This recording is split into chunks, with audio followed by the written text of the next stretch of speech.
In the world today, the United States requires all citizens to be organ donors to the IDF. People who choose not to comply are barred from purchasing food or water. Keir Starmer announces the deportation of everyone under the age of 65 in the United Kingdom after a petition by the Reform Party reaches nearly 15 signatures. The atomic bombings of Kiev and Moscow see no changes to the front line in Ukraine. And scientists in China have solved mass starvation in Africa, are in contact with God, and have a cure for Alzheimer's. But at what cost? In the world... What is this? What is this? August 28th. Okay, so it took some back and forth. The Taylor Rance shared with me a link that she said was sent to her from her manager's assistant when she, Taylor, first wanted to promote Bark. It's the affiliate marketing agreement Bark uses via Impact, but all the terms are set to $0. What about it?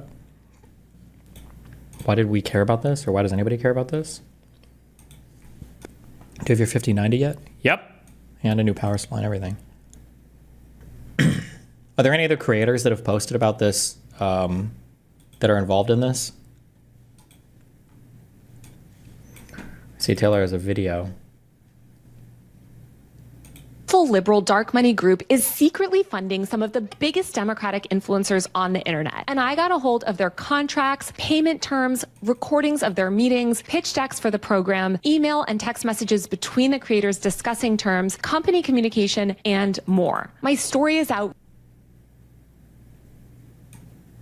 Wait, Adam Friedland cried about Palestinians on a show? Really?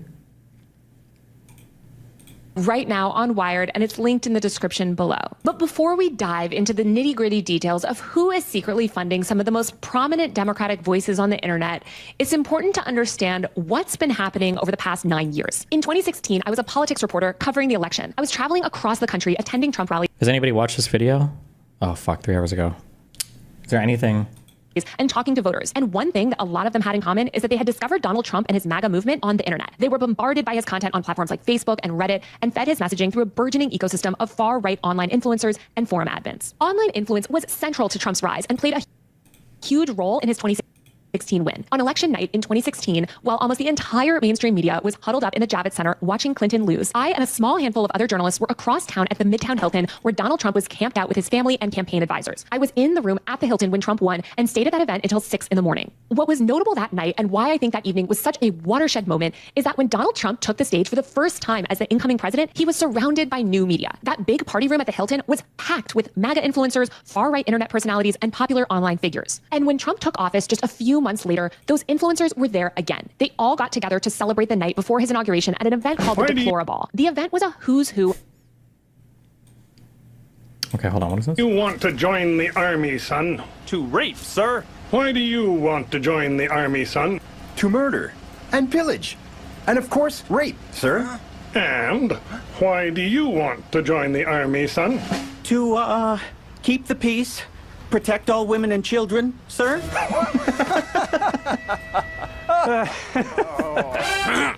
Arrest these criminals, soldier. A uniform does not give you a license to rape. Okay. Angry lawyer goes off the deep end. Thanks for telling me the questions I should ask. You will have your opportunity at the end. Just shut up and move on with your questions, okay? Mr. Curry. Just shut up, or I'll adjourn this deposition, and you can tell it to the judge, or I'll get you some tissues and you can cry. Mr. Curry. All right? Please don't tell me what to do. You asked him if he ever spoke with Farsh about anything. He said no. Now you're asking him to tell you what Farsh told him. It is a bullshit question. It is absolutely speculative, no foundation, or anything else. Now, he's entitled to a fair question. You told him that. So if you're going to sit there and ask unfair questions, I'm going to correct them. So I don't waste this guy's time having to come back or go to trial and undo the mess that you're trying to create. Got me?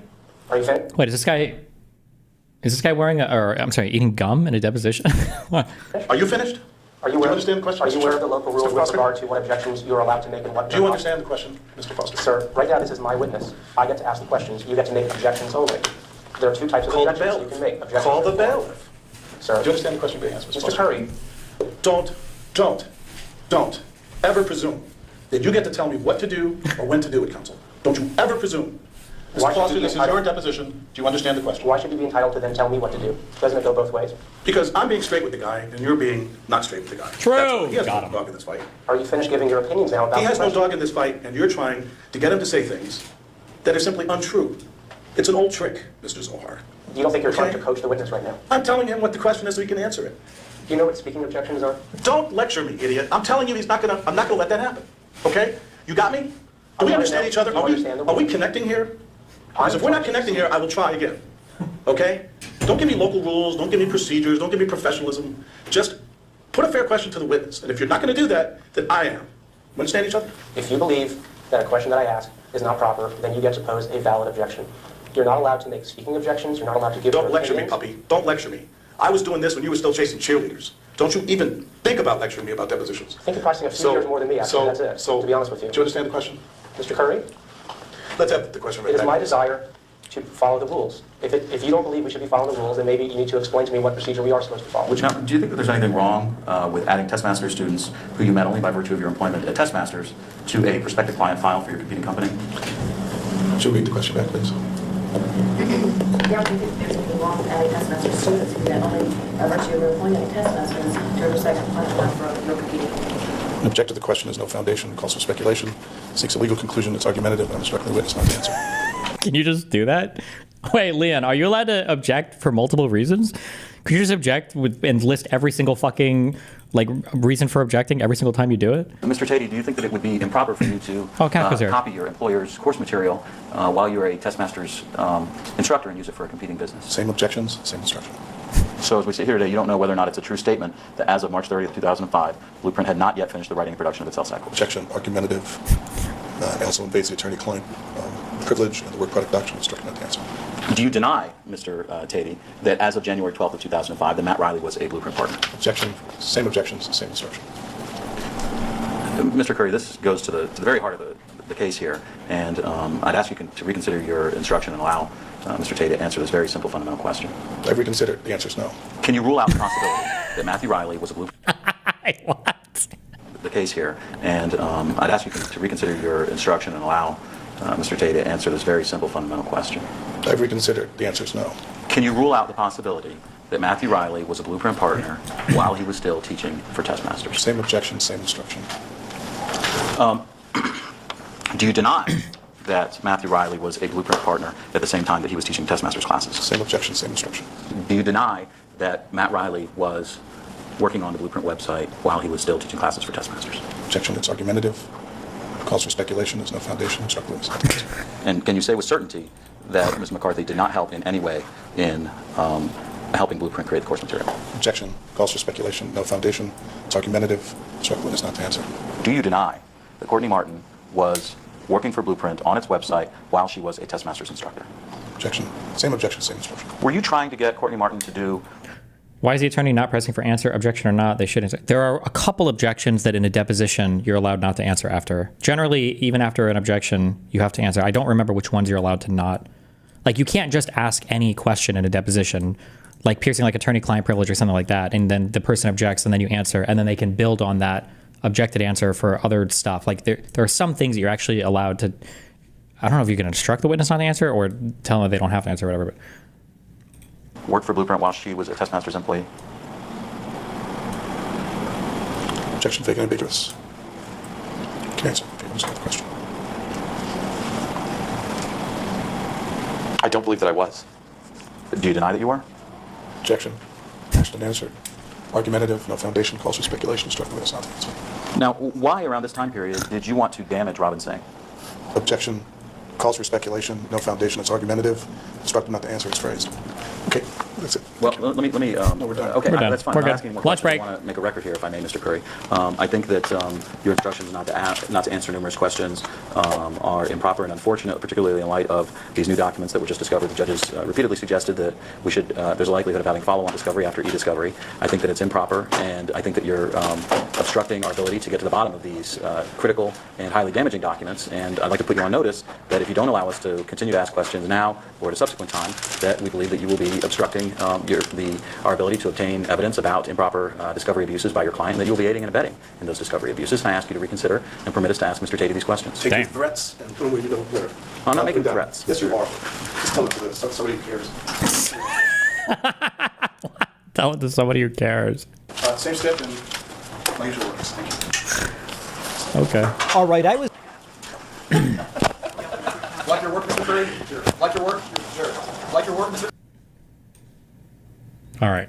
I'm not even going to talk about this because I hate participating in the drama. I hate the circular firing squad that often builds on the left. Stop calling it the circular firing squad and stop calling it the left. These people are not your allies. It is not a circular firing squad. It is an ordinary firing squad. They are shooting at you. But it's really important that my audience know what's going on, so I am going to talk about it. I was named in an article in Wired yesterday, and the article is about a so-called dark money group on the left called Chorus.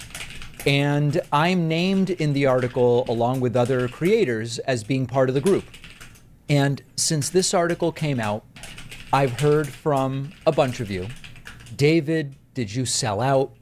David, is the DNC telling you what to say? How could you do this to us? I knew back in 2021 when you had the following to say that you must have been getting paid by someone, and here's the proof. What David is saying right now, okay, you have to understand this. What David is saying right now, that is the goal of Taylor Lorenz's article. The reason why she named the content creators that she named, the reason why those creators were named was to undermine the message and what those creators were saying, or their credibility, and to undermine what they were saying. So now, if you go back and see, oh, I noticed that these creators weren't as pro-Gaza as they were supposed to be. It's because of that dark money AIPAC funding. Or if they said something that disagreed with any of the, this person said mean they thought Hassan Piker. I bet that they were funded by the one dark money group to say that. See, that's the goal of this article, right? That's the goal of this article. And I was not even going to give this the time of day, but my relationship with you, my actual audience, is the most important thing. And so I decided to do this segment. I also was told that other creators, like a Twitch streamer named Hassan Piker, were covering this in ways that don't reflect the reality of the situation and are perpetuating falsehoods about what is and isn't going on. Now, I can't speak to the motives of the people that wrote the article or those that are reacting to it. I can't get in their heads. All I can do is tell you what's going on. And then you can judge and you can make an assessment of me. Now, I also want to mention, I'm aware that many of the people I'm hearing of aren't even part of my audience. They're doing well, now I'm unsubscribing, and they mostly were never subscribed. And so I'm aware of that, but it doesn't matter because I want to make sure my audience hears from me about this. Now, the most important thing to say is that the idea behind this group is exactly what I've been advocating for years. For years I've been saying the left needs to organize independent media in the way that the right has been doing. The left needs to fund independent creators the way that the right does. The right has won even arguably presidential elections because they're organized with regard to online and independent media. They're killing us. We've been so behind. And this kind of support for creators is exactly what I've been advocating for. Now, the article is riddled with inaccuracies, and they're not minor inaccuracies. First and foremost, this group has nothing to do with the DNC. People writing saying, Oh, Jesus. His comment section. Your audience is doing a great job of calling you out. Let them cook, David. Let them cook. He upgraded. He's David Super Pac-Man now. Pretty valid to want to expose paid shills in my book. Doesn't matter if it's Tim Pool or you. You stayed quiet during a genocide. That's unforgivable. So can you do a video about the genocide in Gaza, then do more of them? Can you call it the nationalists in Israel? If you're getting funded by anyone other than your subscribers, you're not independent media. You're just on YouTube.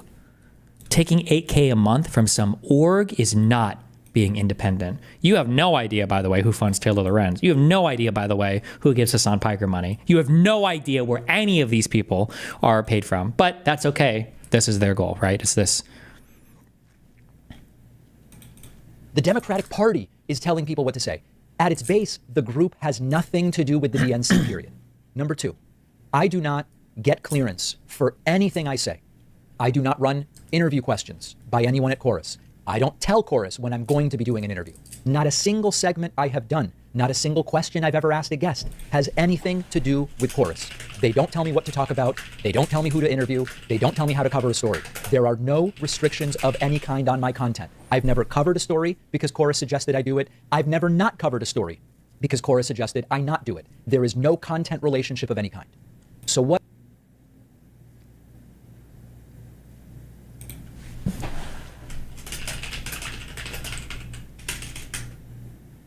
technology.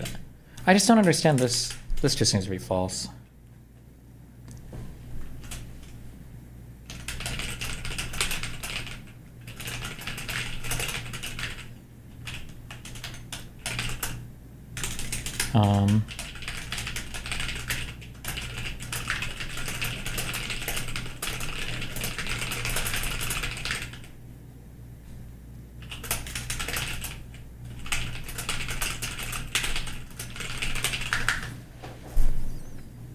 What does Chorus do? They run technical trainings, how to produce content, how to make your operation more efficient. How do you take a small shop of 1, 2, or 3 people and put content out on multiple platforms the way I've been doing successfully for decades? They set up mentorship relationships between larger creators like me and small up-and-coming creators who are looking to do content, which is something I've said for years we need to be doing. They do advocacy trainings. They do media trainings. How do you deal with adversarial media, reporters with bad intentions who contact you? They do legal training, so we understand how is the right-wing machine potentially going to come after us? How do you organize your business to be protected? That's what they do. And I want to make this really clear. I know that 99% of my actual audience knows this. If this was a group or an organization that required me to get permission before saying things, or fed me talking points, or told me, David, talk about this and not about that, or anything like that, I would never be part of it, period. Anyone who knows me would know that. Now, I'm one of the larger creators in the current cohort. I want to help others grow. I want to mentor people. I want to grow the left media space. That's something I've been advocating for years. And now the circular firing squad is getting going. You look at TikTok, you look at these different platforms, people going after each other, most of it based on misunderstandings or misreporting about what's happening. Now, let me go to another aspect of this. I've seen messages like, oh, David, when you said X in 2024, that must have been because they told you to. Oh, David, this explains your take on Bolivia. See what he's saying? Yep. This is the goal. That was the goal. 2017. Now I get why you said that. Or when you did that interview in 2022, it must have been because Chorus told you to. Even if you wrongly believed that I was now completely compromised by my participation in this group, this thing is brand new. It's like 8 weeks old or something like that, maybe 10 weeks old, something like this. So the revisionism of going back and going, now I understand why David. Not only are they not directing content today, this thing is brand new. So that's just like impossible. One other thing I want to mention. The article identifies my friend Brian Tyler Cohen as the co-founder of this group. And now he's being attacked as well. His motives being impugned. Brian worked on this as a volunteer. He has spent hundreds of hours for not a penny on this project, solely because he, like me, believes we need this type of organization on the left. They're killing us on the right. He doesn't need to be doing this for himself. He's trying to do this to build up left-wing content creators, as am I. And so the framing of Brian as some kind of villain in this entire thing, it's just farcical and pathetic. So the bottom line is, we need more of this on the left, not less. We need more organization and infrastructure. What? I can't bold this? How do you build a content machine? How do you produce a podcast? How do you grow an audience? How do you distribute it? How do you organize your day? What's your YouTube setup like? The article is designed to attack and degrade. I can't speak to the motives of the people behind it. What other style? Can I put style equals bold? Does that work? Does a comma work here? It's not going to work. Nope. What do I need? There's no way this is a real thing. Nope. Strong.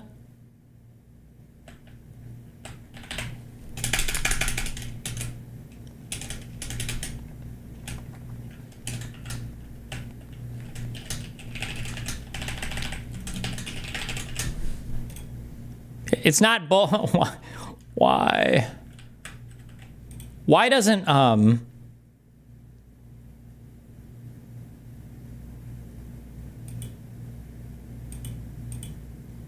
why doesn't Obsidian have a default support for color? Put 2 asterisks? Yeah, I normally that's what you do, but I think since I have like a color plugin to add color to text, it's not accepting the do asterisk. It's not, that doesn't work.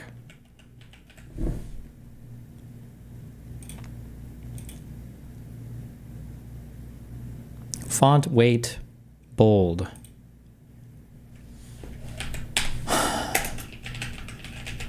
This? Do I need quotes around this?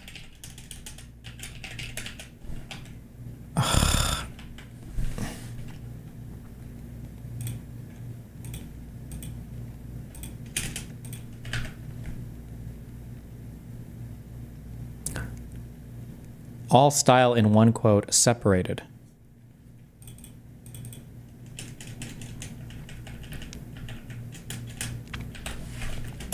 Bold. Wait. Space, bold. Like that? Both statements inside the quotes. Space, bold. Like that? Ah!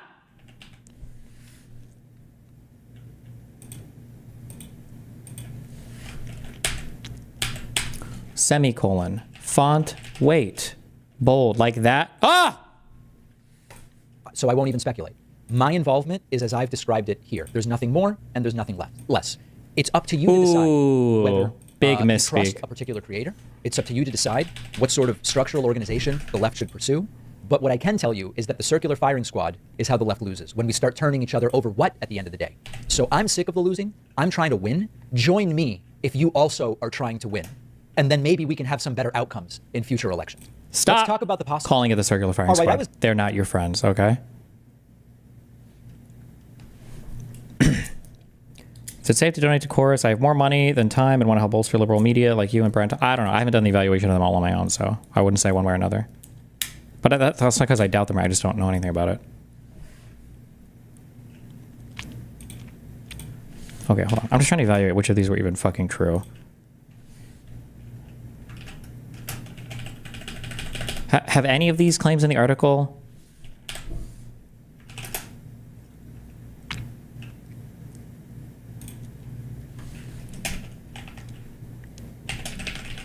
This is irrelevant. It's not even a bad...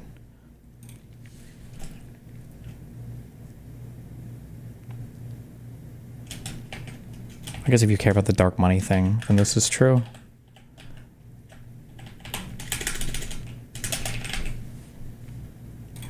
RGB value. Green. 0. Oh, RGB. Fuck me.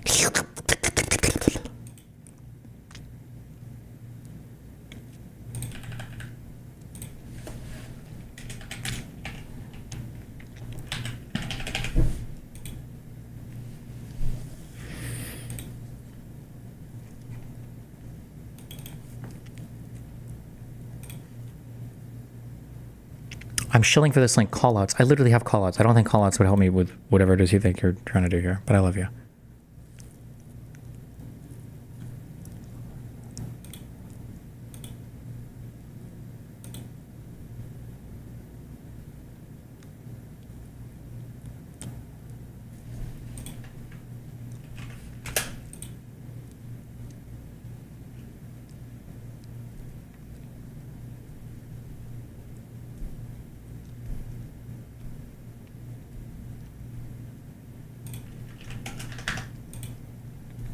Is not even going to talk about.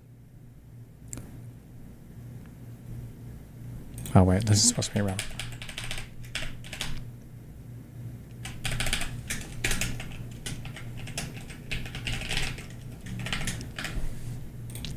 About this because I hate participating in the drama. I hate the circular firing squad that often builds on the left. But it's really important that my audience know what's going on, so I am going to talk about it. Wait, we just listened to you, my friend.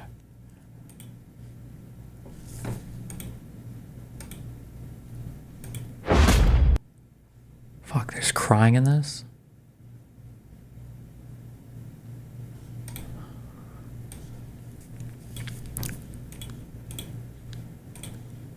To address a piece that Taylor Lorenz wrote yesterday for Wired.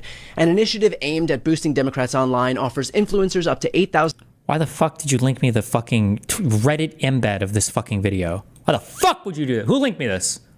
Who linked me this?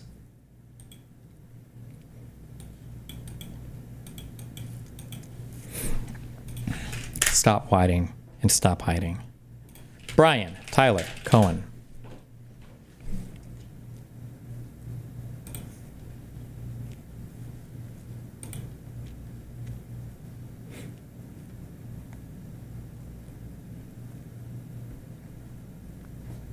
Wait, did I miss it?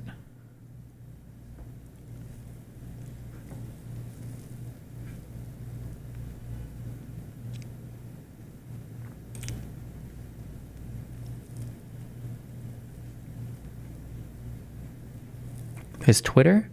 Why would he not put a YouTube video on this?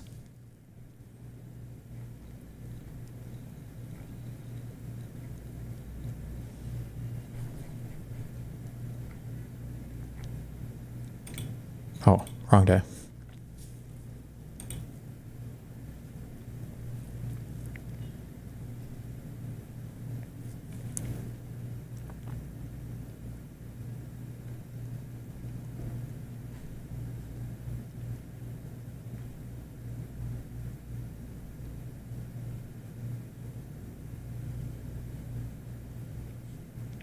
Wait. 4:30. Where is wait, Radiant. Is there any links in here about this? Okay, we're watching this. Giving an internet troll more attention, I want to address a piece that Taylor Lorenz wrote yesterday for Wired. An initiative aimed at boosting Democrats online offers influencers up to $8,000 a month to push the party line. All they have to do is keep it secret and agree to restrictions on their content. Literally nothing in this statement is true. The article is about Chorus, which is a nonprofit that I helped found to build up a creator ecosystem, which everybody says they want, but few are doing. So here's what Chorus is. It is a scholarship program to teach creators how to grow their accounts, foster engagement, launch their own shows, and become profitable on their own. It's an incubator program to build the pro-democracy ecosystem. Influencers and creators have never been more important when it comes to how Americans are consuming their news. The right has been doing this for years, and the left needs to catch up. That's why we're doing this with Chorus. So let's talk about what Chorus is and what it's not. Chorus does not pay creators for content, does not tell them what to say, it does not control who they talk to or work with, and there is absolutely nothing in the contract that could even be reasonably interpreted to say that we do. Period. Full stop. I don't know a single creator who would willfully sign up for a program that would tell them what they can or can't say. That's not what this program is. We pay people to show up to workshops and technical trainings to optimize their content online. For example, we've got trainings on how to package content for YouTube, trainings on how to optimize audience retention for Instagram and TikTok, trainings on how to form an LLC. Again, there are zero restrictions on their content. And by the way, the program works. In just 2 months, our cohort has added a combined 6 million followers, that's not including me, and seen their views and engagement grow. That is the point of the program, to teach creators how to be effective with whatever messages they want to promote. And with regard to keeping it a secret, there is a standard confidentiality clause in the contract to protect the privacy of the creators. On the literal first day of the program, it was made clear to all of the creators in our kickoff session that they were absolutely free to talk about Chorus. And we immediately followed up to confirm that in writing. Creators have videos about Chorus, they've got donation links to Chorus in their bios. I myself have made videos that were posted all over the internet about Chorus that reached hundreds of thousands of people. It is not a secret, and it never was. There's the implication in the article that this is some arm of the DNC, or the Democratic Party. We have literally nothing to do with the DNC. I spend 0 minutes of my day thinking about the DNC. The creators do not toe any party line. How could we? There isn't a party line. True. Creators are absolutely allowed to speak out against the Democrats, and in fact, plenty do. And frankly, Chorus creators should and do criticize Democrats when they suck. And quite often, they do suck. I've seen posts saying that this is AIPAC funded, which couldn't be further from the truth. There it is. I venture to guess that most Chorus creators, myself included on both YouTube and Substack, have spoken out against the atrocities in Gaza. Lorenz says that the 1630 Fund is, quote, a powerful liberal dark money group. 1630 Fund is our fiscal sponsor. One of the largest documented donors to 1630 Fund is the same person funding Meteor's Reporters in Residence program, which Taylor Lorenz herself is a part of. And guess what her monthly stipend is? $8,000 per month. So she's criticizing an entity. Wait, what? YouTube and Substack have spoken out against the atrocities in Gaza. Lorenz says that the 1630 Fund is, quote, a powerful liberal dark money group. 1630 Fund is our fiscal sponsor. One of the largest documented donors to 1630 Fund is the same person funding Meteor's Reporters in Residence program, which Taylor Lorenz herself is a part of. And guess what her monthly stipend is? $8,000 per month. So she's criticizing an entity that is funded by someone that she is currently taking money from. I guess it's okay when Taylor Lorenz gets paid, but no one else. The monthly stipend that we offer is so that creators can do this work full time. We've had numerous creators in the cohort quit their jobs so that they can focus on creating content full time. That is what we want. I'm really proud that we can give creators that security for as long as they're in the program. We want people to create pro-democracy content full time. And we want to make sure that they can afford to pay their rent and their bills while doing it. If I could have cohorts with 1,000 people in it so that everybody could be part of the program, I would. For everybody saying that they would like to be part of the next cohort, we would love for you to apply. That's our whole goal. It's to build up an army of pro-democracy content creators who can speak authentically about the issues that they care about and be able to do it as effectively as possible. I should note that while I started this program, I have never and will never get paid. I do this 100% as a volunteer. I have never earned a dime from Chorus, and I never will. Notice how he says from Chorus, but he doesn't specify whether or not he's gotten paid directly by Israel. I want every dollar that we raise to go to creators so that they can do this important work without spending 8 hours a day working at some different job. I've been saying for years that the left needs to build up its creator space. That has never been more true than it is right now. Influencers and creators have never been more important when it comes to how Americans are consuming their news. The left is a decade behind right now. We desperately need incubators teaching and amplifying new content creators, and not just Chorus, by the way. There are other programs in this space doing the same thing. I want all of them to succeed. We need all of them to succeed. There are people like Taylor Lorenz who are desperate to tear the left apart, and in fact, it becomes clear who her efforts help when you hear stuff like this. Genuinely, I kind of like Taylor Lorenz because I know that she actually believes what she says. Do you get what I'm saying? So yeah, I generally don't align myself with friends of Tucker Carlson and Candace Owens. I continue to believe that the left needs massive investments into the independent media space. I'm really proud of the program that we've built. I'm really proud that we've allowed creators to do this work full time. I'm really proud of the independence that they have to say whatever they want to say in whatever way they want to say it. I'm really proud that our creators are seeing their channels and their pages grow. Why does it seem like everyone tries to ruin all the Democrat projects, but not any Republican projects? For the same way that white blood cells seem to kill themselves and not do anything about infections when they're actually just HIV masquerading as your immune system, right? This is an AIDS that exists inside of the Democratic Party. It's not. These are not Democrats. These are not people who are liberal Democrats or who are center-left people. These are people who are illiberal and they want to destroy the Democratic Party. That's why it's so confusing. People need to recognize this. Brian, David Pakman. Brian is closer here than David is, but still not quite. This idea of the left is destroying itself or all the infighting on the left is not true. This is not true. It's not infighting. They're not part of your in-group. They don't consider you part of their in-group. They don't consider you an ally. Hassan and Taylor Lorenz, these people, they do not look at you as somebody to align with. They look at you as a useful tool that will be destroyed if you ever represent a problem or a threat to them, and just as a funnel to get people from your audience to theirs and to radicalize them or to move them away from your political ideology. The goal is to see an army emerge from the left to take on what's happening on the right. Taylor Lorenz and Republicans don't want to see it, but we do. If you also want to get in the fight, apply to the program at wearechorus.org. I'm just curious, who is, okay, Ahmed Yar. What is this Ahmed Yar network? This isn't like a super PAC thing, right?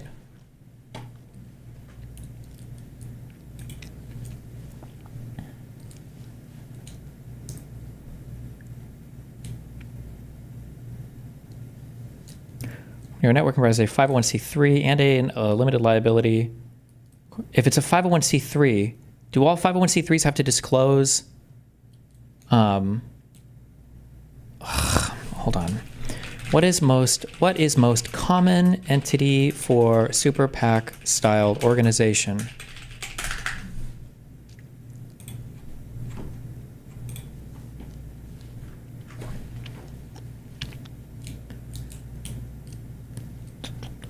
What are these orgs usually registered as? Is it 501c4s? Am I making that up? What is their end goal? Do they even have a dog in the fight? It was just very interesting because Brian Tyler Cohen just mentioned that one of the big donors to that dark money group is also a big donor to the Ahmed Yar network. I think that's what he said the connection was there. So it's just interesting. Again, remember, it's the standards for standards for you but not for me, for thee but not for me.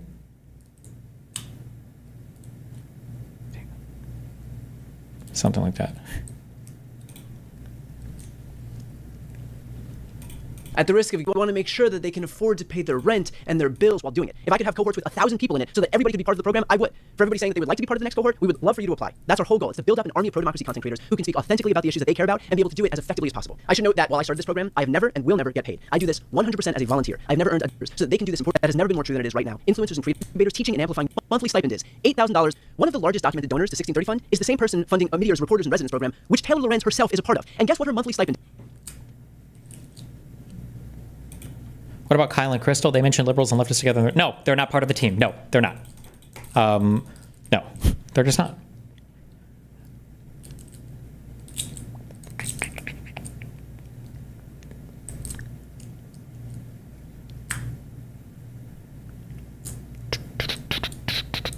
Fuck, I need to learn more about the registration and how these corporations work for what you have to be registered as. Is this going to tell me? Is there going to be a good... Actually, wait.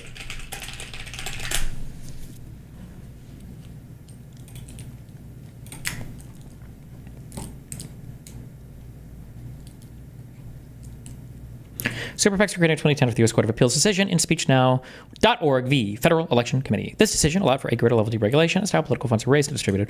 While Super PAC funds cannot be donated directly to a campaign, managers and political candidates collaborate and discuss strategy. Since their inception, Super PACs have quickly grown to be a hugely influential force. More money than individual. The majority of the money is donated by individuals rather than businesses.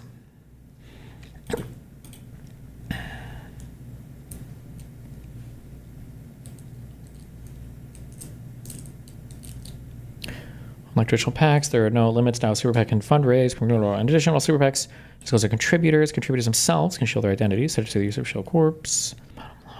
Political. What else is Tiny looking for? I'm curious what style of organization you need to be. What do you have to register as to be a Super PAC, or if that even matters? Maybe it doesn't matter actually. Your FEC declarations are irrespective of what you're organized as. And then the next question, I'm just curious if this Omidyar network, is this a... Like, I don't think things ever identify as super PACs, right? Or sometimes they do. But, like, I'm curious, is this Omidyar network, is this a super PAC, basically?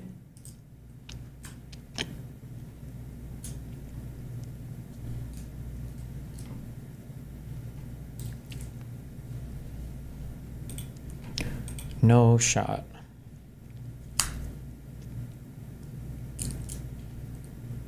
Twitter link not loading. Okay.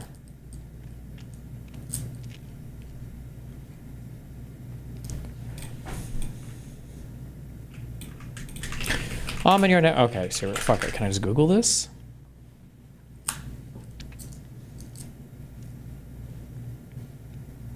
This is the guy.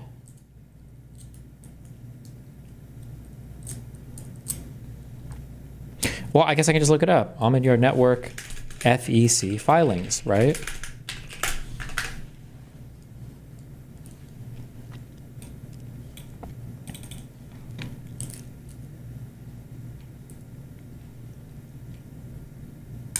Okay. Oh, wait, hold on. The organization itself did not donate, rather the money came from the organization's individual members or employees or owners. Oh, okay.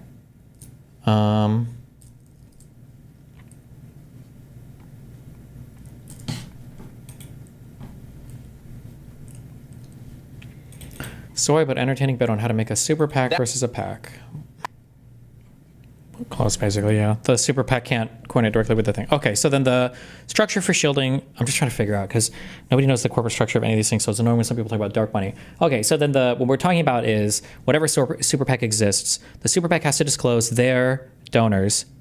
You could donate via a C4, or 501c4, and then the 501c4 doesn't have to disclose where it raises money from, because this is not part of the filing requirements for a 501c4, I'm guessing. That's your advantage, basically, right? Your primary purpose just has to be a non-political one, basically. I don't know how they quantify that for these things. The promotion of social welfare, sorry.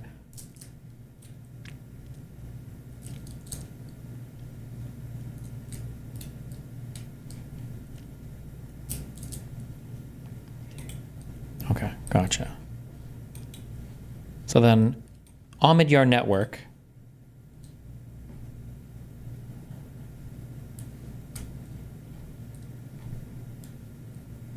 is registered as a what? Can I find this out? It doesn't say it here.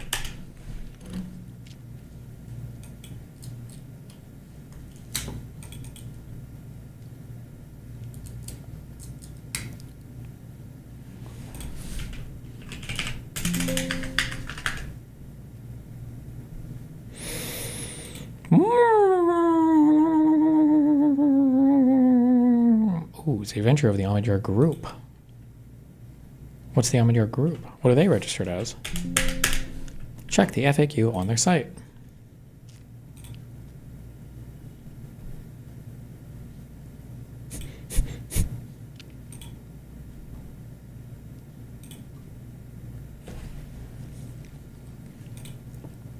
Fellow organization with a mission to bend the arc of the digital revolution. Mission more than $1.94 billion to initiatives that share our vision. Damn! Digital technology is powerful. Okay. Omidyar Network works across the social and business sectors, operating a hybrid structure that combines an LLC and a 501c3 foundation. 501c3s have to disclose who donates to them. And then what do you need to qualify as a 501c3? Investopedia.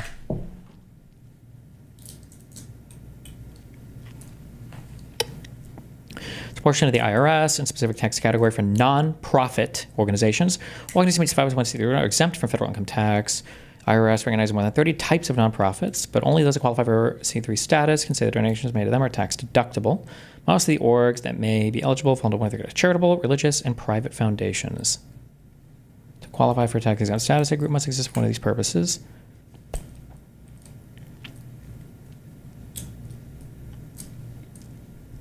Must not serve any private interests.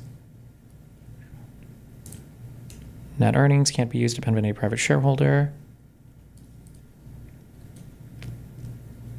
Can't influence legislation in a substantial way. Can't engage in lobbying.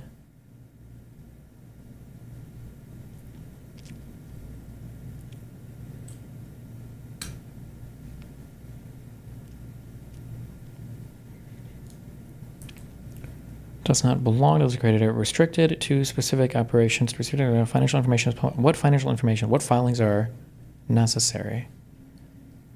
Government and private grants stop the funding of these organizations. Its finances, including salaries, are available to members of the public.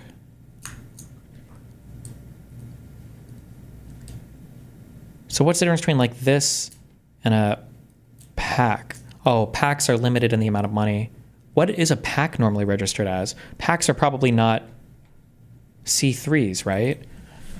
Is a political action committee registered as a 501c? Is it anything? Or what is a PAC? No, a Section 501c3 organization may not make. Okay, so PACs can't be. They're registered as a separate entity. A PAC is registered as Section 527 of the tax code. Where I have a 501c organization. Oh, okay. Okay, wait. Where are my business people? Would it be fair to say basically that any 501c designated entities are basically super PACs? Because at the end of the day, these people can receive an unlimited amount of money from any other organization that doesn't have to have a public filing or disclosure about its ownership structure or shareholders, whatever, right?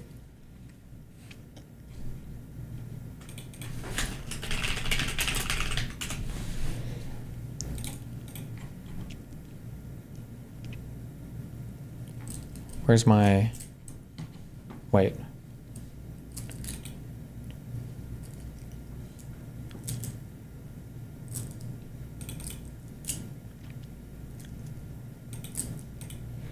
Ballotpedia.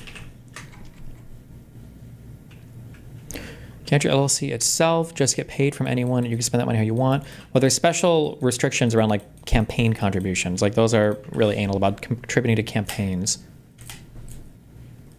Political action committees are political committees established and administered by corporations, labor unions, membership. Okay.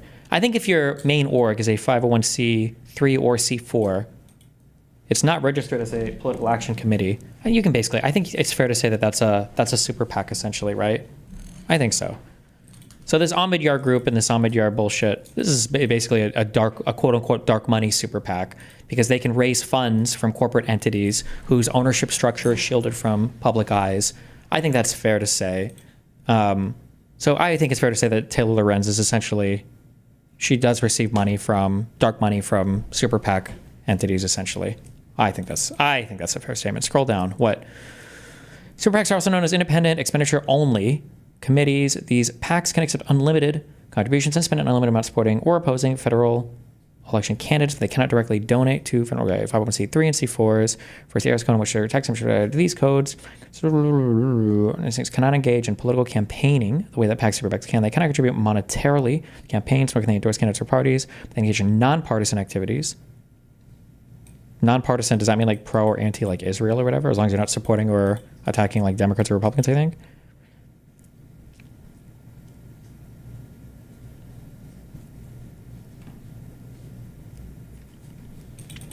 But the PACs and super PACs are 527s, not 501s.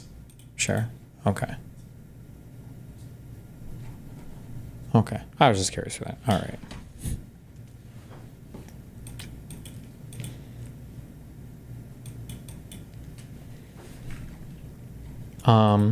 What was the news article that showed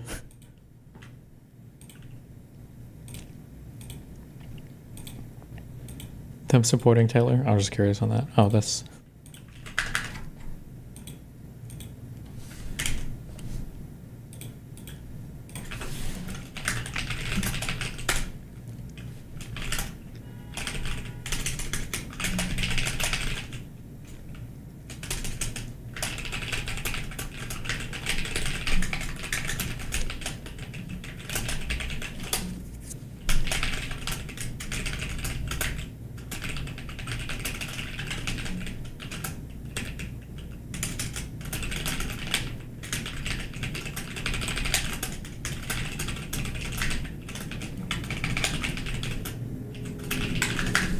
Okay, paste.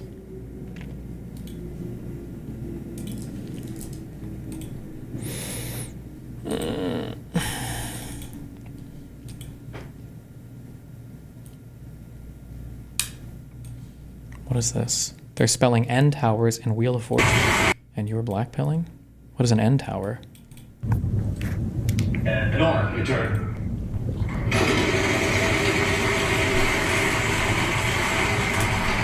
$600. N. There is one N. Yeah, right there. I like to buy an I. And there's one of those too.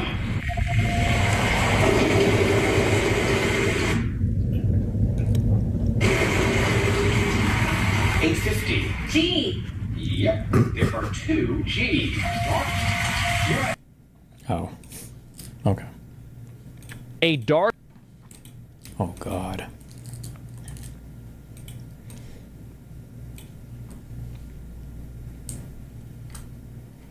What the fuck is this? Why is my... Oh. That a bunch of white women... Oh, God. Not the white women!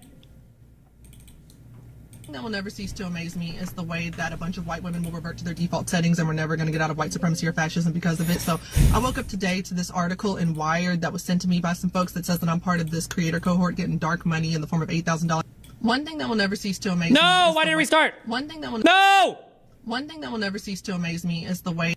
One thing that will never cease to amaze me is the way that a bunch of white women will revert to their default settings and we're never going to get out of white supremacy or fascism because of it. So I woke up today to this article in Wired that was sent to me by some folks that says that I'm part of this creator cohort getting dark money in the form of $8,000 a month to push the Democratic Party line and keep a secret. I'm confused. I open the article. I see it mentions Chorus. Now I'm even more confused. Chorus ain't no secret. I mentioned months ago to my followers that me and some other creators who are on the left were trying to work with a PR firm to figure out how to get funding to more progressive creators because this shit is hard. The right already has a ton of funding. Under this fascist regime, it's going to be even harder. We get death threats like that crazy MAGA dude who tried to fight me the other day in the restaurant. Like, we get crazy shit at us. So, like, we need to get some kind of funding. So, Chorus, I'm on the website. It's been linked in my bio for I don't know how long. And I even did the DNC chair forum with Chorus. It's not a secret. But then they also said in the article that they control my content and restrict it. Now I'm even more lost because I'm like, since when? Because they ain't paying for no content. And my content's been the same. I control what I want to say and when I want to say it. And they're just paying for us to be part of this training so we learn how to use platforms better and grow on YouTube. We get to help each other out, share tips and tricks, and they're paying us a stipend. This is no different than any other professional training program that pays folks a stipend so they can be better at their jobs. It's really no different. So we do this for 6 months. And then they also said in the article that they were like controlling our access to lawmakers. That's not true. I set up all my own interviews. You can go ask the lawmakers yourself. I don't even know how Chorus will manage that, but they don't know what I'm doing 9 times out of 10 unless I choose to share it in a chat and be like, oh, guess what cool thing I'm doing. They don't have any control over it.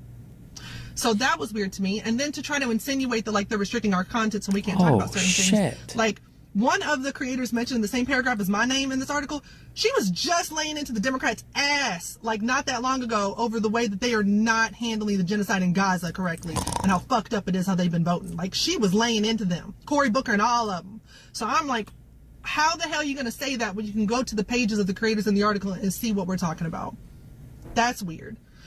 And I'm just so lost because as a black woman who does political work, already there's a target on my back. This is already fucking difficult. I don't know why this person would like make up a bunch of stuff. I don't know why. And it's really unsafe. It's not helpful. And it's just flat out false. And then I find out that the journalist who wrote it, she's in her own cohort of journalists in residence with the Omidyar Network getting $8,000 a month herself. And the Omidyar Group, that's one of the people who has donated to 1630 Fund. That's the same organization that she highlights in the article that is helping us with our nonprofit. It's the same. So I'm trying to figure out how that's like dark money for us, but not for her. Like I'm trying to figure out why it's okay for her to be funded as a white woman journalist, but I'm not allowed to get paid for my labor. And I'm just so confused. And this is really showing me that I don't care if you are a white conservative, liberal, leftist. Y'all just really hate black women. Really do. Okay, that's a take. One thing that will never cease to amaze me. But okay. What else we got? More powerful black women. Just start off by saying it would behoove you to not. Okay, so boom. So let me just start off by saying it would behoove you to not allow her to entice you to come over here and get beside yourself. Why that picture? Because I don't play like that. So now, as a result of her sloppy reporting and her doubling down on her lies, she got y'all thinking that I'm taking $8,000 a month to make content. And I know that to be a fact because y'all are in my comment section telling me I need to disclose where I'm getting my money from. So let me be transparent. I'm not a part of Chorus. Matter of fact, in all transparency, Chorus offered me $250 per month, and I turned it down because I felt disrespected by the offer. Okay? I get paid $250 per post at the Shade Room, and I had to let them know that that's not enough. Because at the end of the day, I'm a licensed attorney. Let's start there. But I do my own research. When I have to script, I write my own scripts. I record myself. Sometimes I got to record myself multiple times. Okay? I do my own editing for the most part. Unless it goes to the Shade Room, they do the editing for me. So I'm at a point where I'm no longer accepting things and opportunities that they don't reflect my worth. So I don't know what she talking about, and I don't know how I got included in this and why y'all in my comment section telling me to disclose nothing. But wait, so why is she even? And I know that to be a fact because y'all are thinking that I'm taking $8,000 a month to make content, and I know that to be a fact because y'all are in my comment section telling me I need to disclose where I'm getting my money from. So let me be transparent. I'm not a part of Chorus. Matter of fact, in all transparency, Chorus offered me $250 per month, and I turned it down because I don't play like that. So now, as a result, oh wait, so she's not even. And her doubling down on her lies, she got y'all thinking that I'm taking $8,000 a month from. You trying to check somebody's pockets or count somebody's pocket will get you messed up for real. Okay? So I don't play like that. So don't you ever, none of y'all, ever in y'all lives think that you can come check my pocket or count my pockets for any. And if that is a deep for you, you having to know what's in my pockets and how I'm moving and whether I'm selling my coochie or how I'm getting paid, if that matters with regards to whether you follow me and whether you trust the information that I'm providing for you, you need to go home and take your cell phone somewhere. I highly suggest you do because it will never be appropriate. Unless I am legally required to disclose to you, don't you ever feel compelled. Feel bold enough, especially no white. Let me be clear about that. I'm a black woman. That's extremely disrespectful. I've gotten plenty of What does your race have to do? A big preach, queen. scholarships over my lifetime, and I would never be able to disclose to y'all where that money came from because I don't know, because I never asked. I didn't care. I needed that money for books and stuff. So I wouldn't be able to tell you. Just like I wouldn't be able to tell you where the money came from when I got paid when I worked at Sprint. Now, let me say, as a licensed attorney, Taylor Lorenz, I want to put you on notice that as a result of the article that you wrote and you published through Wired and the lies that you told and that you standing on, you have caused damage to my reputation as a creator in this who is not taking money from the program. Regardless of whether it's dark money, light money, green money, invisible money, whatever the case, you have caused damage to me and my reputation in the platform that I built brick by brick, that I work hard for every single day because of your lies. And your I don't even know why she got roped into this, go but back to our regular scheduled program. Okay. You stay, you stay. If you don't, have the day you deserve. Okay, so okay. True. Let's see, who is this person? This. Hey girl, so you know I've just been sitting back watching. What the? Oh God, voice notes. Hey girl, so you know I just been sitting back watching this whole thing play out, and I'm just chock full of questions today. And maybe somebody else has asked this already, but I'm gonna ask it anyway. Who the fuck do you owe it to reveal your funding sources? She's all, you failed to reveal your funding sources. Nigga, you're not running for fucking president. You're not running for any public office. Who do you owe a conversation about that? Like, what is going on? I'm not saying you did what she accused you of, but what am I missing? Why do you even have to explain that? When I was a Fed employee, I filled out my OG 450 every year to close finances. Combined, my husband and I own about $1,000 in stocks because I'm an FDA employee. I was not permitted to own most stock. I followed every Hatch-Act rule and never collected funds from a partisan. Blah, blah, blah. Who is this Booker Squared person? Were they part of? Oh, Elizabeth Booker. Oh, wait, she was called out by name. As somebody who doggedly defended, she said. Fuck. I think I deleted it. This is the lady from the first video? Oh, what? Oh, she was with the white shirt in the car. Wait, and then what was, hold on. Oh! Oh, she was in the article then. Wait, why am I going through this?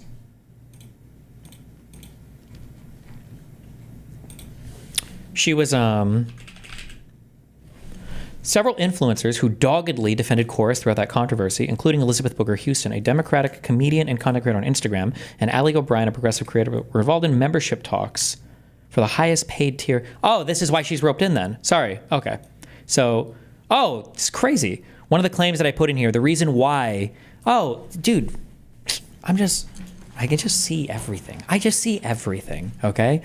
What I said was, verdict, this is a hit piece with the goal of attacking and destroying the Chorus organization and destroying the reputation of anyone who touches it or defends it. I didn't know that this was her full name. She's this, Elizabeth Booker Houston, a Democratic comedian and content creator on Instagram. And she was put in here because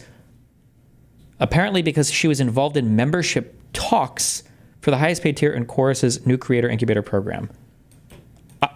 So she just got thrown in here. That's why she's getting attacked. I see. That makes more sense.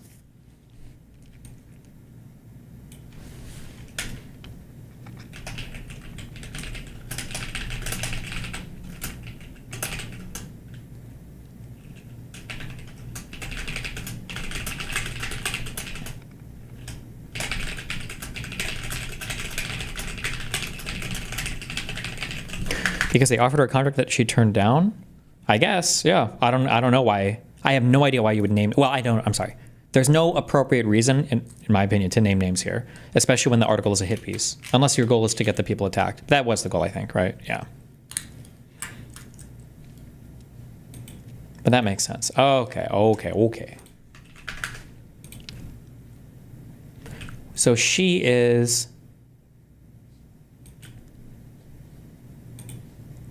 the way that a bunch of white women will revert to their default settings, and we're never going to get out of white supremacy or fascism because of it. So I woke up today. Oh, Elizabeth Booker Houston, Booker Squared. Makes sense. Oh, okay. You to not allow her to entice you to come over here and get beside yourself, because I don't play like that. So now, wait, hold on. I'm retarded. Nope. Wait, I'm still getting lost. Okay, wait. This person is... this person. Wait, so why is she... How did she come under fire? Is she the second person named here?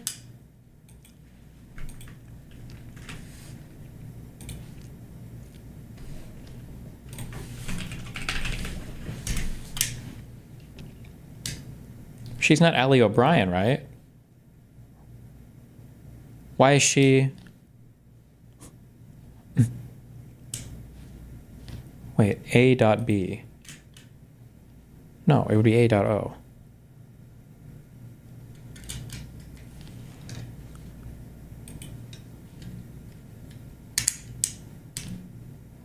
I don't even know. I don't know why she was included. She's Ali 202. Wait, this? Hello, I am Alexa. No, that's Ali 202. Why are you just guessing random things? Stop! Stop.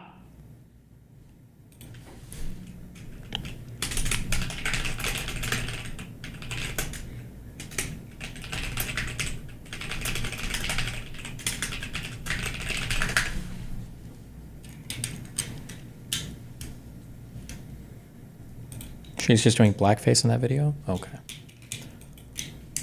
Okay, who's this guy? Please, why are you guys linking me from the subreddit? The point is that none of them disclosed that they were receiving money from a dark money group, the 1630 Fund. None of them have ever disclosed, as far as I've ever seen, their relationship with the 1630 Fund. And that is the crux of it. Chorus is just the middleman. They're just running the program. The 1630 Fund is the powerful dark money group that is funding this effort. And so... Do you know what's just so crazy about this, Tay-Tay? We haven't seen your financial disclosure about accepting money from this exact same fund, the 1630 Fund, which funds your cohort that... Well, does the 1630 Fund, does it fund this cohort, or was there a mutual funder of the 1630 Fund and the Omidyar Network? I don't know how much that distinction matters, but it's technically different, right? Audience $8,000 a month from. Isn't that fucking crazy? Here it is, right here. This is the place that pays you $16.30. That's you. That's Oh, never mind. Fuck me. Okay, there it is. you accepting dark money, right? I'm sure this is just a misunderstanding, right? I'm just a massive fuck. That's you. That's you accepting dark money, right? I'm sure this is just a... Oh, no, wait. That's not her. That's continuation of grants and other assistance but to domestic... Okay, no. 1630 Fund sends money to Omidyar Services, LLC. Correct? That's what's happening. These are people that are sending money to... Or this is who... Form 990. Form 990, Part B. Contributions reportable on Schedule B are contributions, grants, bequests, devises, and gifts of money or property.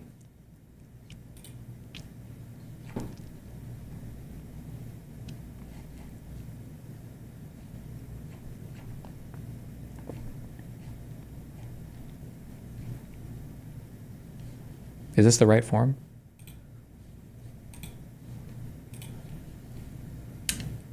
Schedule 1, Form 990, Part B.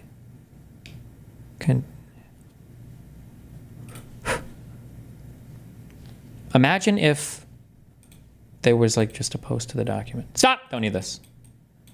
Form 990, Schedule B. We're 527, I think, right? Contributors. Non-cash property.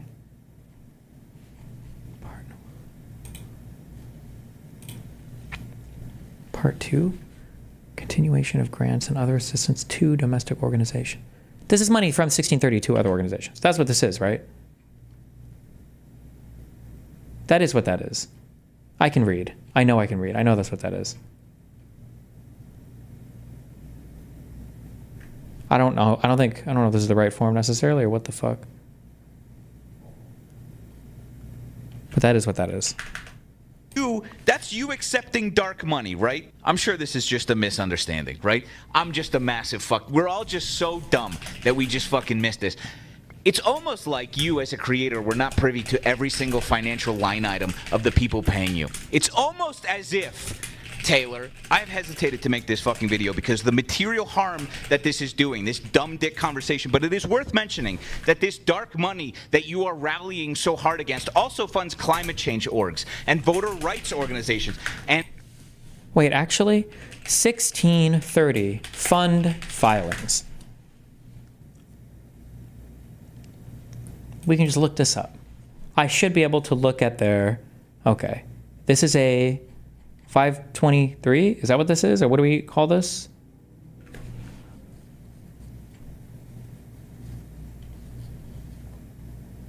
Damn, this looks like my income. 189 milli.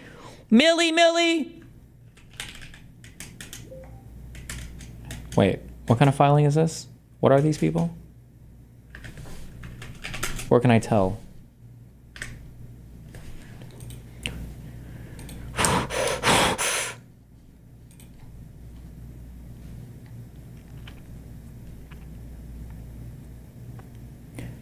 Okay, application is for 990. 4720 990F.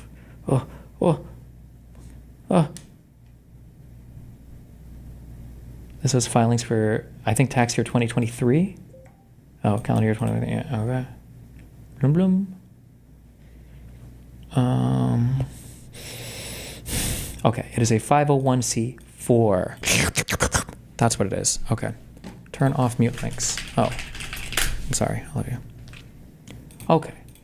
So, Control F. Ahmed. Yar. Not found. Okay.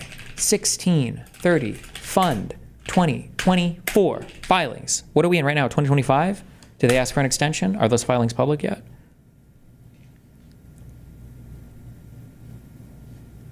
Because if they're doing an extension every year, then they don't have to file till like November or some bullshit, right?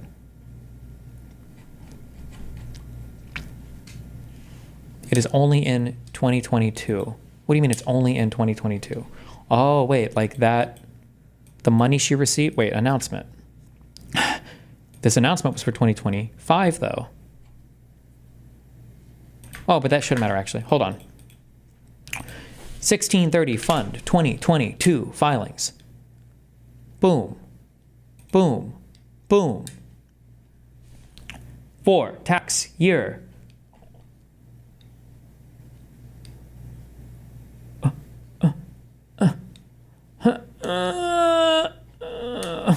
I can't read. I can't read. I can't read anything. I'm fucking retarded. I'm a fucking retard. Control F 23. Control F 22. Please. For the 2022 calendar year. Calendar year 2022. Okay. Control F. Ahmed Yar. Yes! Okay. Jesus fucking Christ. Okay. This is our schedule. Amount of cash grant. Is this in millions? That would be 10 billion, so probably not. It would say at the top if it was, right?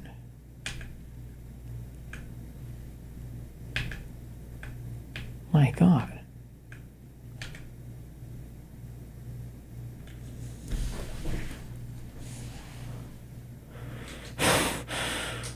Form 990, Schedule 1. Does the organization maintain records? Is substantiate the amount? Yes. Describe Part 4. The organization. Okay. Grants and others. This is okay. Name of the organization. The AIN. IRC. Section amount of cash grant. Okay. This is just in dollars and USD. Okay. So, Ahmed Yar Network Services LLC did receive $45,024 in dark money funds. Wow. Okay, wait. Ahmed Yard Network public filings. Wait, were these a 501c? These guys need public filings as well, right? Form 990 PF. They should have. What year is this for? 20 disaster postponement. This is a Form 990F. Name of foundation. Is this the one you file? This is for tax year 2022. They responded to it today already. Okay. Investments, corporate stocks, and corporate bonds. Damn. They got hella investments. Okay. Analysis. Okay. Okay.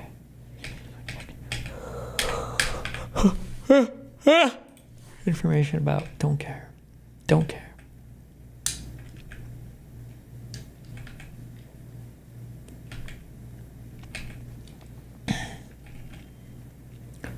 Grants and contributions paid during the year or approved for future payment. Okay. Income producing activities. Okay.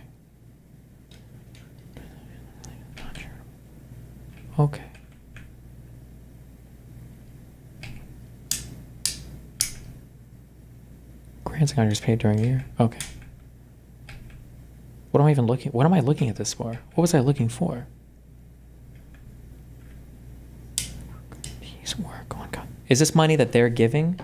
Grants and contributions paid during the year. So they pay out grants as well to support grantees' tech transparency project because they're donating money. This is the amount that they're donating to them. Okay, I got you. Holy shit! This is the dark web money network that we're in the web.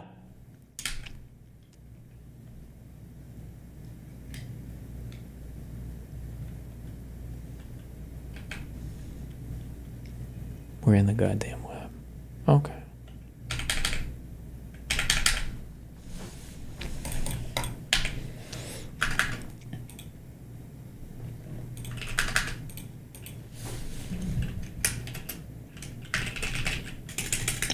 According to their 2022 Form 990. Oh, we just say 990. Don't ever say form because you want to sound special. Okay. Whatever. Good enough. Boom.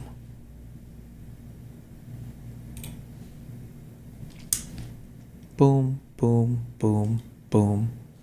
And abortion rights protections. And also, not for nothing, reporter residencies, of which you are a beneficiary. Taylor, sorry, we're just going to need that disclosure whenever you get a chance, okay? Where is the Good Trouble? Good. Wait, is he even one of the creators? I don't know if he's one of the creators. I don't care. Okay. Do we need any more on here? I don't know. Okay. Wait, they responded today. Omidyar Network is a philanthropic organization with a tech-focused mission. We take a big tent approach, actively seeking out and supporting diverse perspectives to reimagine tech and its influence. In this way, we support writers, independent journalists, publishers, photographers, directors, musicians, and other receives no funding for the Reporters in Residence program via the 1630 Fund or any outside sources. Our programmatic work is supported entirely via our foundation and LLC.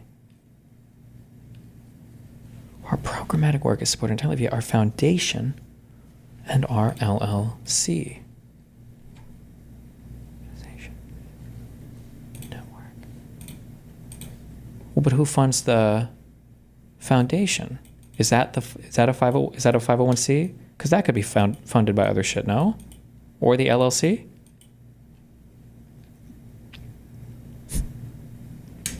Tricky, tricky. Tricky, tricky. What is this? Seemingly, Jessica Burbank is the one who started the complete lie that I am somehow funded by 1630 funds, or that Omidyar Network's reporting is. ON has received zero funding from 1630. That is a lie, or she's just incorrect there. Because we can very clearly and very obviously see on the 1630 Funds 2022 990F that they did indeed send money to the Omidyar Network Services LLC. Now, I don't know when they say our foundation and our LLC is where our funding comes from, not any outside sources. I don't know what they mean when they say that. What is Omidyar Network referring to? Is there a different Omidyar Network LLC? FAQs. What are you? What is Omidyar Network? Philanthropic organization with a mission behind the blah, blah, blah. We envision, okay. Omidyar Network across the social and business sectors operating a hybrid structure that combines an LLC and a 501c3. This was filed as... Wait, this money went to an LLC, Omidyar Network Services. Did I pull up their filings? Network Services, LLC, Public Filings 2022.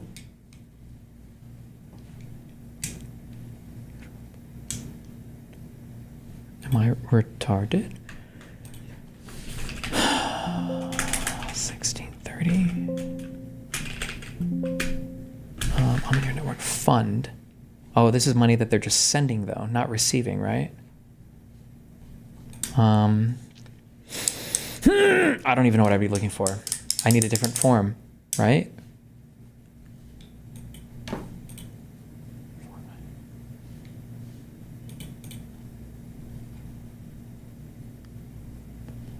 Ahmed Yard probably raised money in addition to receiving funding through their fiscal sponsor. That's pretty common.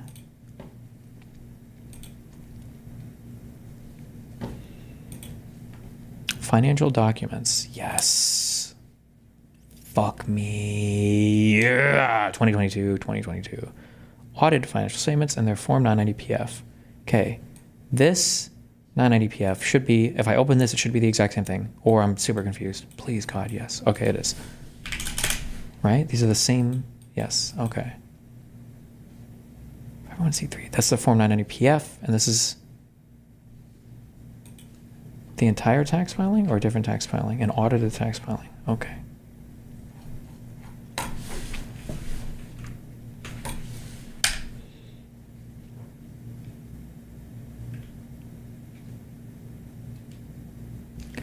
Network fund and a subsidiary of the foundation, which comprises the policy of financial fund. Okay. What do they get their money from? 2022. Cash and cash equivalents. $31.2 million. Interest, dividends, receivable for investments sold, and investments. $282 million. I'm guessing these are not money being made and invested. This is just investments now, right? Total assets is about, for 2022, is 368 millies. Okay. Revenues and support without donor restrictions. Contributor services and in-kind gifts. Investment return. Ooh, they lost money. They weren't on that Destiny stream advice. They should have been looking at me for stock tips. Grants awarded. 31.3 millies. Where do they get their grants from?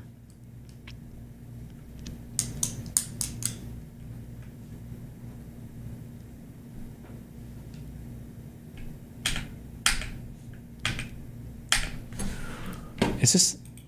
Oh, what am I? Okay, sorry.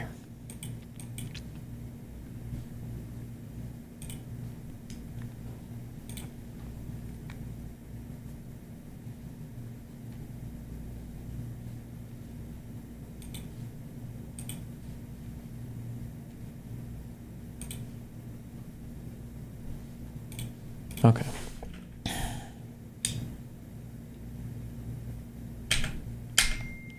Stop.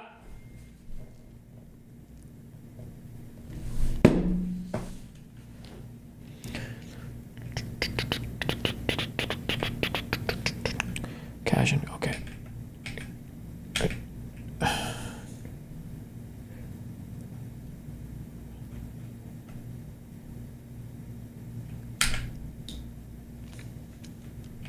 This isn't going to show like who anything comes from. I need the individual forms for that, right?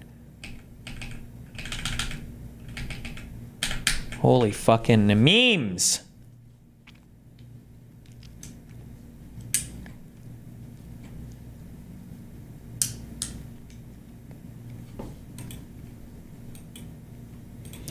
Okay, what else did she say?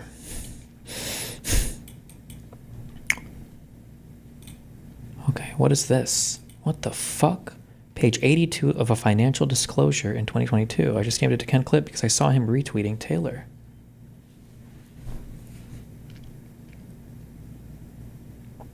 What the fuck? Okay, okay. Ahmed is on page 82 of the financial 1630. What's dishonest you saying when it's no financial loss? Okay. Sorry if a personal vendetta against me, but this is appalling behavior. Ahmed Yard Network's reporting fund has never received a penny from 1630. That is a fact. The $45K payment from years ago that you're citing is a refund from 1630 to a program Ahmed Yard funded, not the other way around. Well, I think it should state that on the form, right? Okay.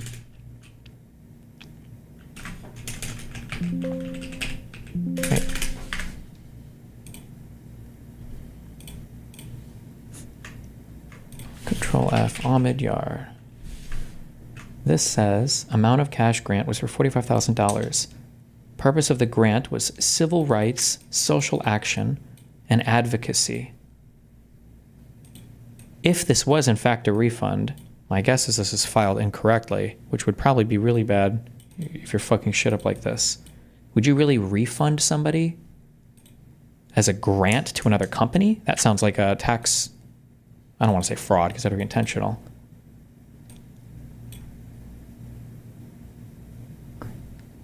Form. A grant. I would be shocked if that was the case. Because this is for grants that you give to other people. Would you really refund a grant? Would that show up on this form? I don't know if that's true. I don't believe that. What does she say? Forward payment from years ago. It's not from years ago. It's from 2 or 3 years ago. But okay, she's making it sound like it was decades. Forward payment, I say refund. You didn't fact check any of this. You didn't even reach out to Ahmed Yar Network for comment. Fuck, no one else studies or knows anything about fucking tax structure or bullshit. This is what it sounds like to me, but I don't understand this tax structure. But at least I try. It sounds like you have this thing called Almanite Network, okay? This is what you have. You got the big ol', okay, Almanite Network, all right? That's what you have. And they say, we have never received external money. What did they say? What was their statement? We receive no funding for the Reporters in Residence program via the 1630 Fund or any other outside sources. Our programmatic work is supported entirely via our foundation and LLC. But this Ahmed Yar Network Foundation, I believe the foundation is just a hybrid entity that incorporates some LLC plus some 501c3 foundation. And so, like, what they're saying might be strictly true, but not really, no. Because if we look at the filings for the LLC, no. Yes, no, we don't. I don't know where those LLC filings are. I don't even know if those are public. No, they're not public. Why would they be public? It's not a 501c. It's by design. It's not public, so I can never see these. Right? If my business was listed here, Destiny Energy LLC, it wouldn't show up as. Oh wait, I'm so stupid. It says it right here. The IRC Internal Revenue Code section. They don't have 501 status at all. So Ahmed Yar Network Services LLC here, this LLC did receive money from the 1630 Fund. So the 1630 Fund here sent money to the LLC here. We have no clue. This we would call this dark money, right? The only reason we know that 1630 sent money to them is because 1630 is registered as a C4? Yes, a 501c4. So some of their filings at least have to be public, kind of. We have some thing here. Oh my God, we're seeing the funnel in real time. This is the funnel, guys. You're seeing the funnel!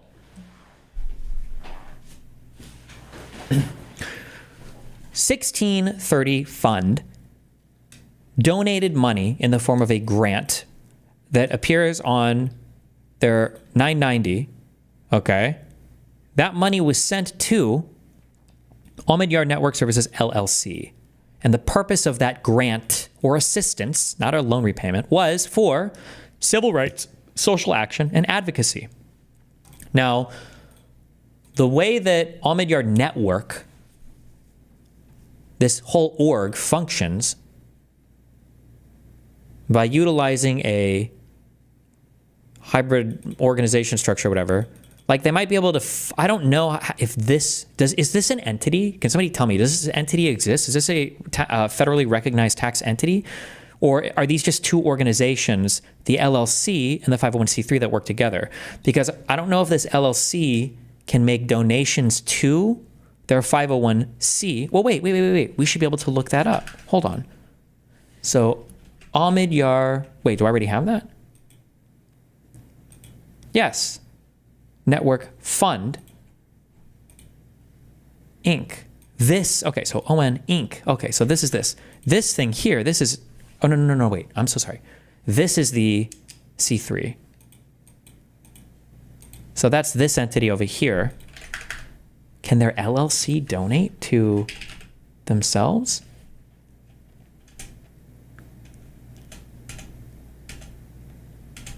No. Wait. Oh my God, I hate this. Other investments.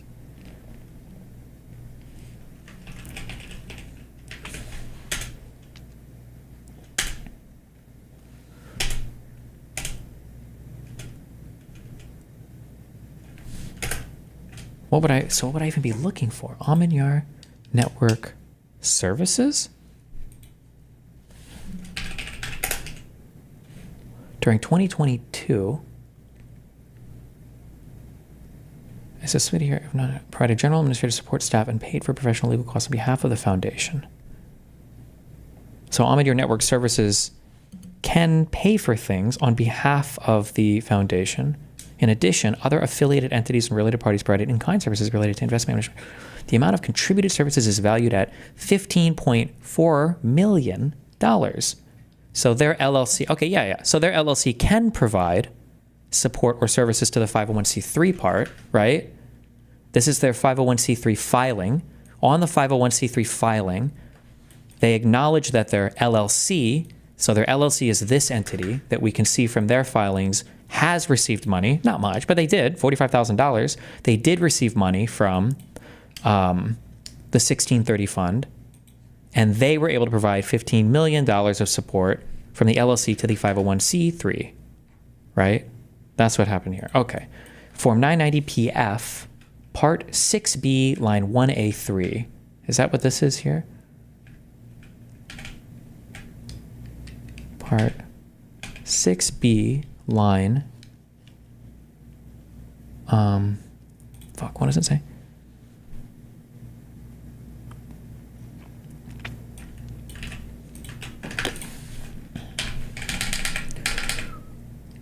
Part 6B, line 1A,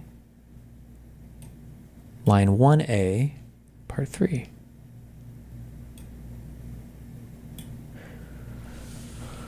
File form 4720 if any item is checked in the yes column unless an exception applies. During the year, did the foundation, either directly or indirectly, furnish goods, services, or facilities to or accept them from a disqualified person?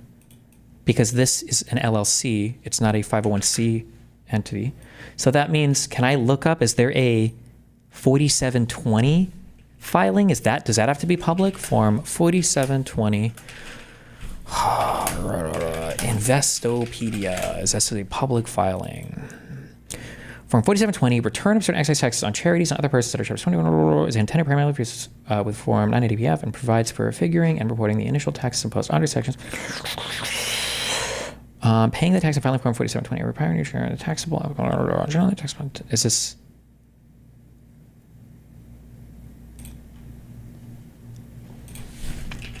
public?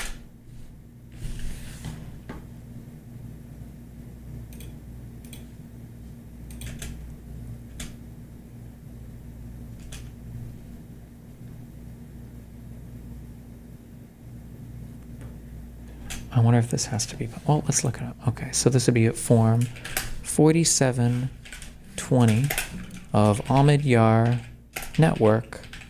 No, yes, the 501c3. I'm looking for the 501c3 entity for 2022. Form 40. Oh, I wonder if maybe it's part of this filing? So I'd be looking for form. I wonder if it's just a thing that said, oh, I think it is. It's just a thing we saw down there. So it should say for this last one, maybe? Oh, no, it didn't.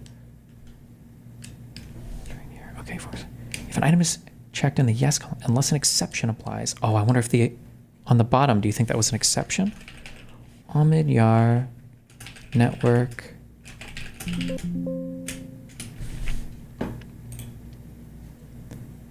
General explanation. Okay, explanation, line identifier.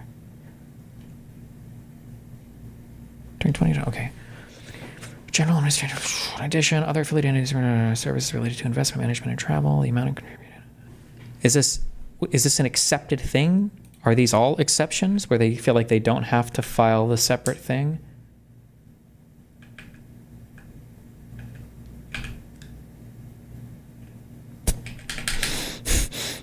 Statement 17 form/line identifier. I feel like this should need an exception filed, right?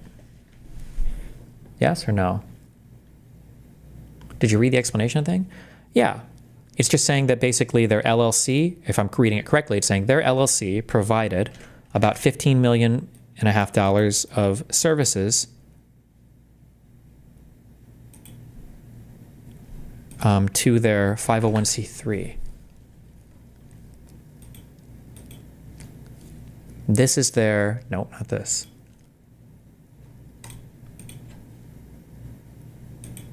This is the 1630 fund, okay. But the thing is we don't have, wait, LLC.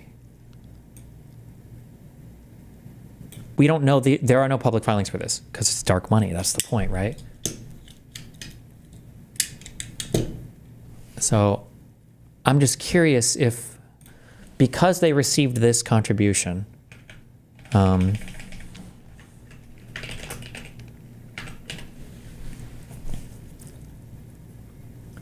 6B 1A. File form 4720 if any item is checked in the yes column unless an exception applies. And so they had to file a yes here because they received goods from a disqualified person, which was their LLC. So I'm curious why. Oh, it might tell you at the bottom here if they have to file.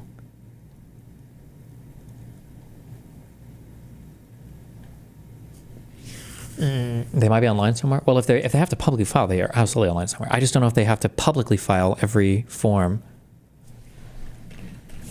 Do 501c3s publicly file form 4720? 1B says they're not looking for an exception, I think. What? Oh, if any answer is yes to 1A, 1 through 6, did any of the acts fail to qualify under the exceptions described in regulations sections 53, 4941D3 or in a current notice regarding disaster assistance? No.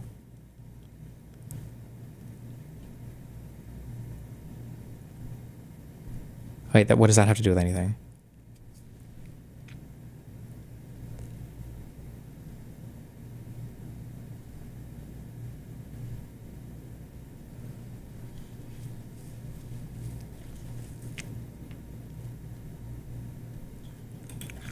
I am always one step ahead of the normies. Okay. No, you're... Okay, stop. Wait, that's not... Okay. Why did I click that? Most public 501c3 organs do not publicly file Form 4720. This is for reporting and paying excise taxes. It's publicly... Okay, for public charges. Oh, fuck. Okay, so we don't have that. It's designed to protect sensitive... Okay. Huh. Okay, so Taylor is wrong. I don't know if anybody else will be autistic enough to figure this out, though.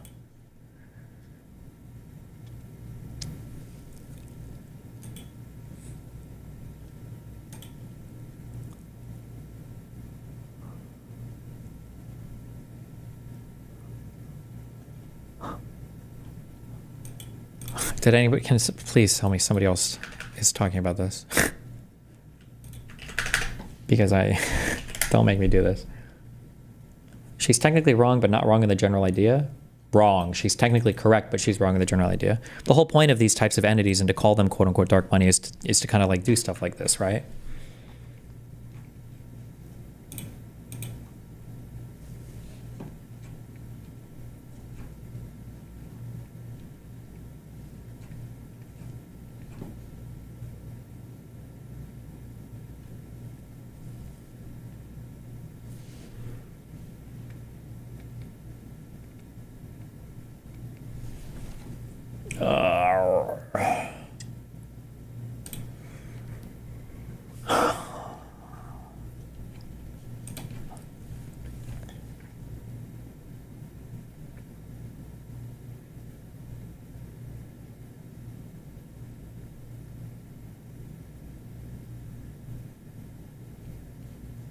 Like, this seems to be the crux of the trick, unless I'm misunderstanding something. The trick is this. It's not even a good trick, though. Ahmed Yard Network receives no funding for the Reporters in Residence program via the 1630 Fund or any other outside sources. That's true. If you define the part of the network, the 501c3 is the one that funds this journalistic endeavor. And the 501c3, I believe, is funded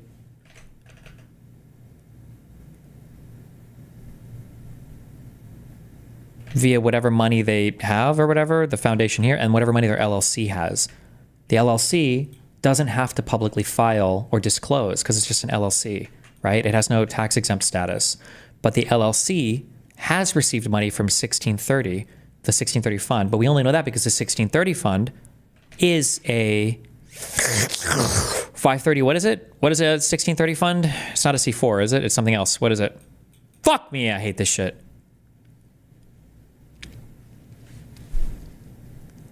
A 527, is that what it is?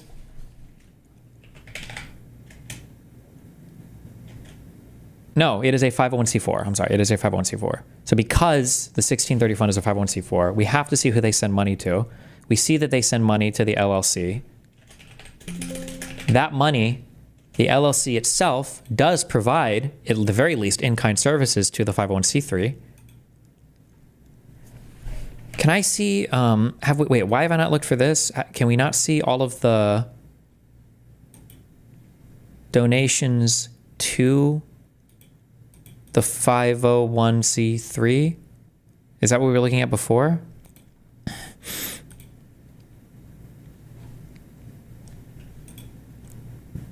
This is the 501c3. What tax form for all donations received by 501c3? On its annual information return, which can be either Form 990. Okay, so the received donations would be on the 990. But we don't see money donated from their LLC because they said at the bottom they don't have to put that here. Ahmed Yard Network Service LLC, a subsidiary of Ahmed Yard Network LLC, provided general and administrative support staff and paid for professional legal costs on behalf of the foundation. In addition, other affiliated entities and related parties provided in-kind services related to investment management and travel. The amount of contributed services is valued at approximately $15.4 million, but it doesn't have to be recorded on the Form 990F. I wonder why it doesn't have to be, but that's why it's not showing up on this 990F. That's why we can't see the in-kind services at least provided to, whatever, that's good enough for me, okay. All right, good luck.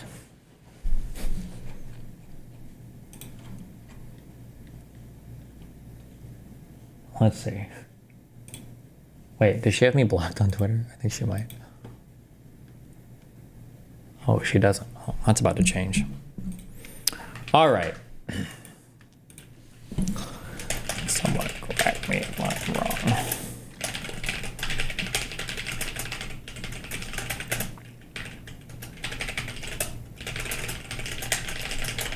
Clever game, a clever word game that does Ahmed Yard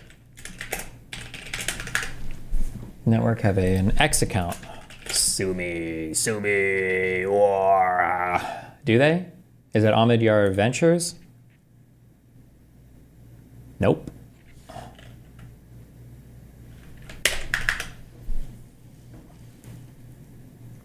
Did you mean to confuse Diorio and Queeman in that one tweet? I don't know. I saw the bouncing thing and the annoying voice. I figured it was Diorio? Pierre. Is that the guy? Oh, he links. Oh, this is the guy. Okay. Wish me luck.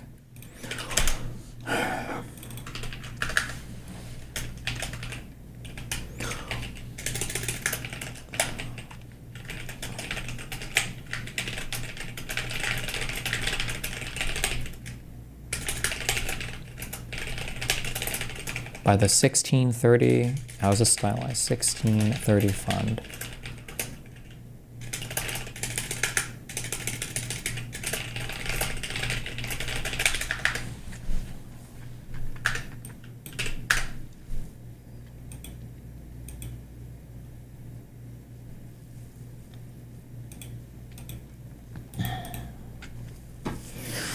Okay.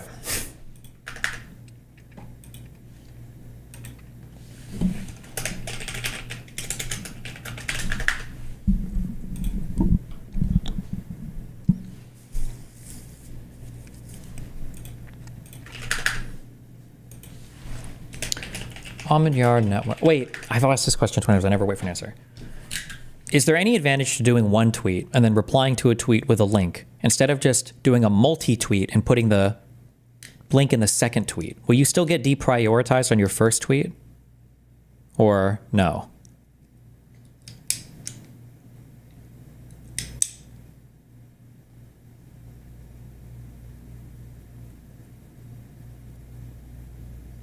No one, no. Fuck you guys. Somebody ask ChatGPT, motherfuckers.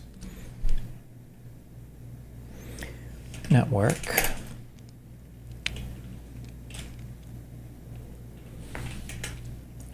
Claims to operate a hybrid structure, combining their LLC and 501c3.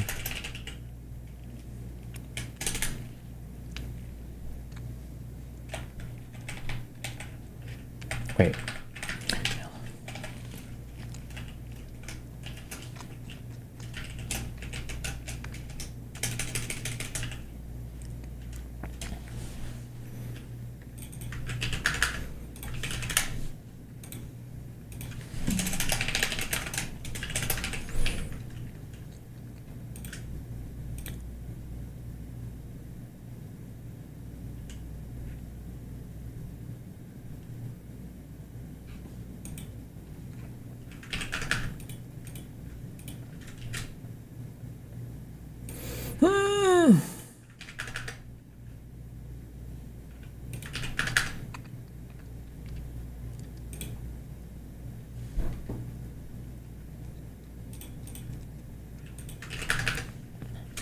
Because the 1630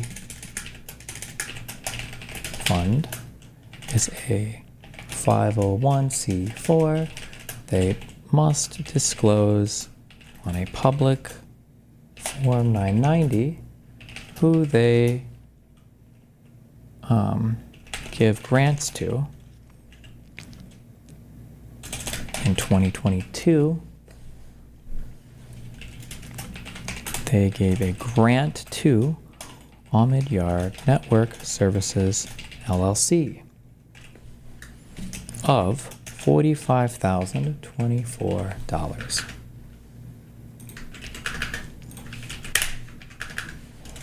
Source. Okay. Like this, right?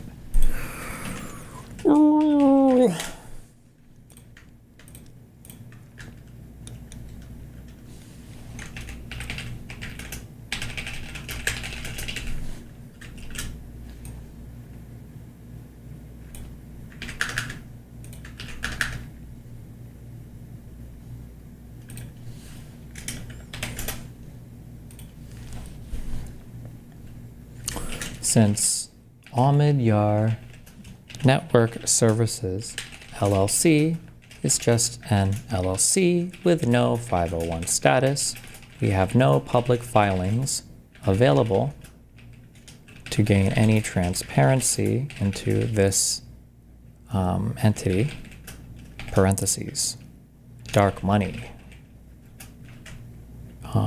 scary face.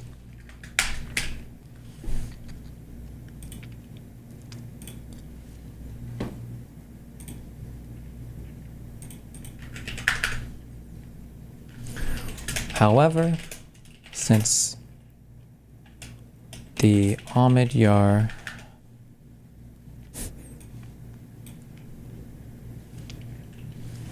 Network Fund Inc., since Fund Inc. is a 501c3 3, we do see who donated money to them in 2022 on their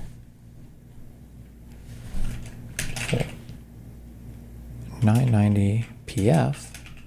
What does PF stand for? I don't want to say Form 990 PF if PF stands for form. Do you think PF stands for public filing? Oh, private foundation.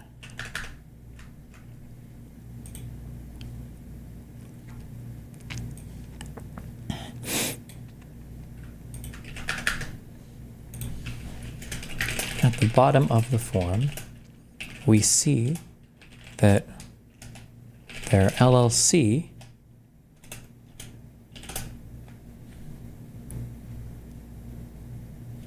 we see that a subsidiary of the Omidyar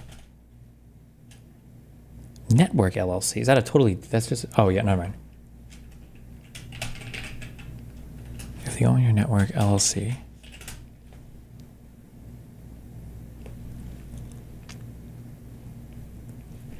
Wait, I'm not getting this totally wrong, right? I'm not fucking this up, am I? I don't know. All right, we'll see. I see Subsidiary of the Omidyar Network LLC. Omidyar Network Services LLC provided $15,405,091 in-kind services to the 501c3 part of the hybrid entity.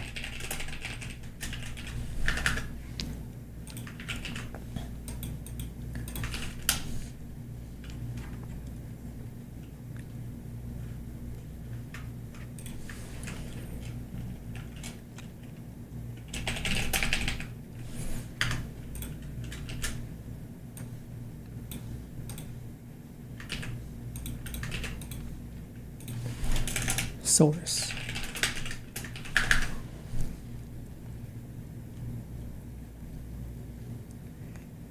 Add. Conclusion. Yes, the 1630 fund has donated money, at least in 2022, to the Omidyar Foundation. That's what it's called, right?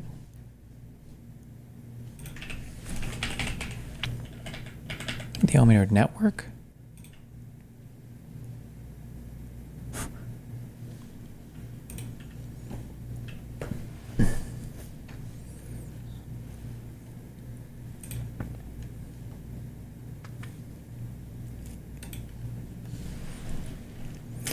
To the Omidyar Network by donating money to the LLC, which collaborates with the 501c3 part of itself by donating services. Wait. By donating money to the LLC. 630 Fund has donated money, at least what I do, to the Omidyar Network by donating money to the Omidyar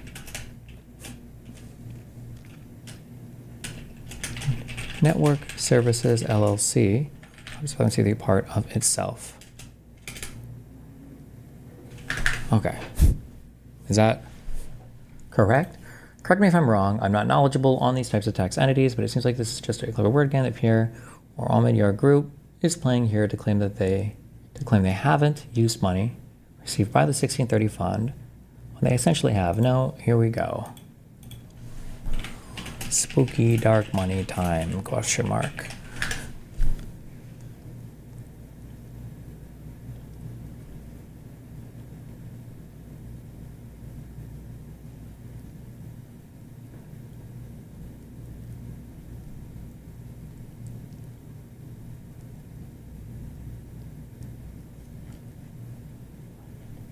Okay. Yeah, fuck it. I don't even think anyone's gonna give a fuck. Good luck. Jesus Christ.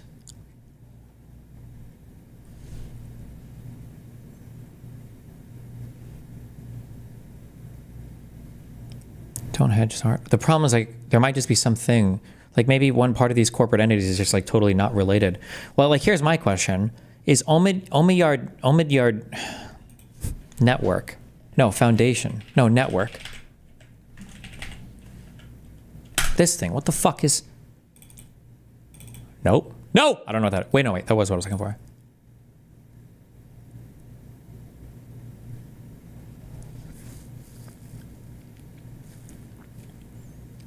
Is Omidyar Network, is this a formal entity?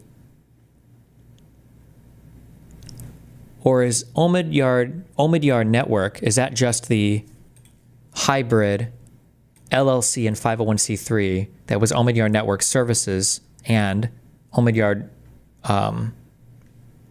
Network Fund, or Omidyar Fund?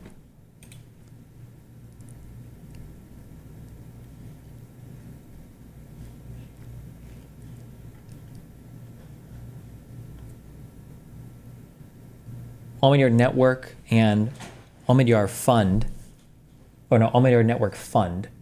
Those two, when it says Omidyar Network works across the social and business sectors, operating a hybrid structure that combines an LLC and a 501c3, it's referring to Omidyar Network LLC and Omidyar Network Fund Incorporated, which is a 501c3. That's the two entities. If it's okay, I'm pretty sure I'm right. Okay, I think I'm correct on what I'm saying. Fuck me, Jesus. Oh, I should have just read the rest of this and before the answer is right here, and it's actually so.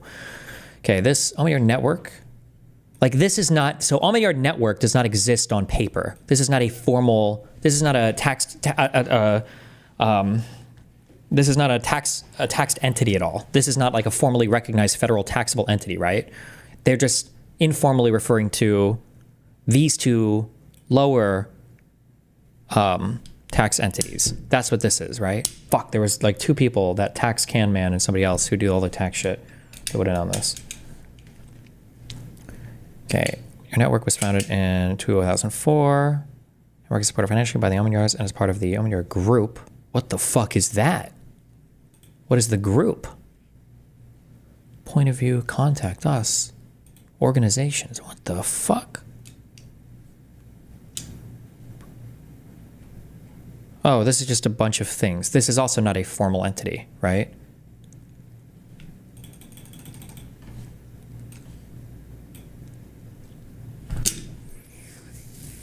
So did Mask Lady accept dark money? Basically, yeah. You're in a steel cage against Hassan, Denims, Ethan, and Asmongold. What would your tactic here be to be the last man standing? Hassan and Denims. Well, Denims would protect Hassan with her life. Hassan wouldn't give a fuck about Denims, so Hassan has a free shield. Ethan and Asmongold both probably hate Hassan more than each other. So I think they would see themselves as soft allies. Hassan and Asmongold. So I would definitely team up with those two, I think.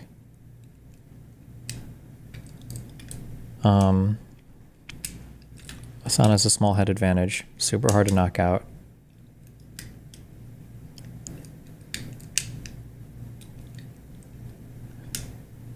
We'd win. Nah, I'd win. We'd win. We beat him. 3 versus 2, we'd beat him. I think we got him.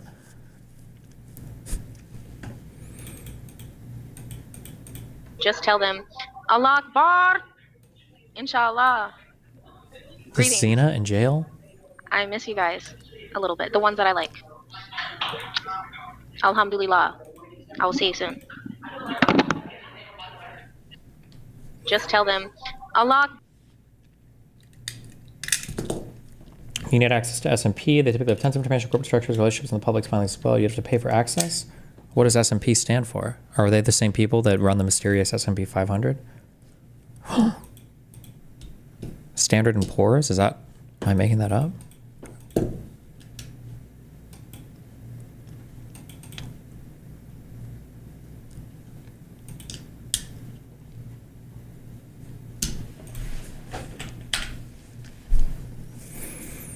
Okay, who founded? Where did the funding come from? Okay, supported by this.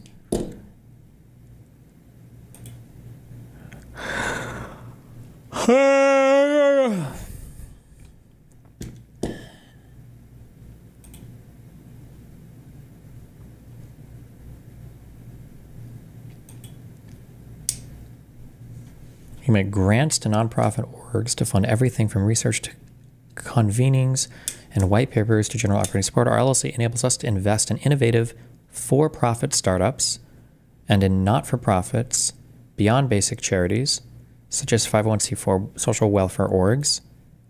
We provide both general operating support and project support grants.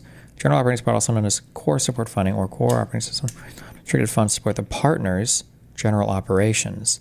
Project support grants are restricted to a specific project or program to be carried out by the partner. Clever. Okay. So the LLC part can run all of the day-to-day business stuff, basically, and do the core operating stuff for the 501c3, which is the Almond Yard Network Fund, right? But that LLC doesn't have to make public filings, right? If I'm understanding that correctly, because it's just an LLC. And because it's not making public filings, it can also invest in for-profit things and do other things with its money because it's an ordinary LLC.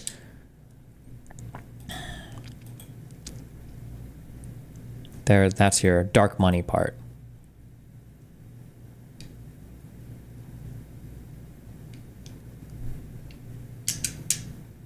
Oh, so like, yeah. So let's say that I wanted to donate money to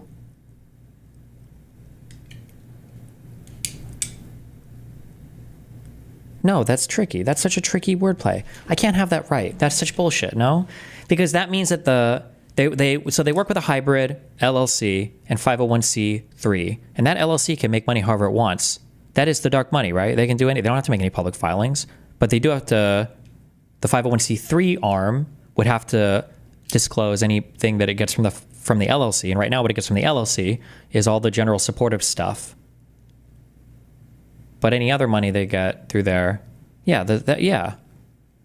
Okay, it's a word game. Unless I'm missing some part of this.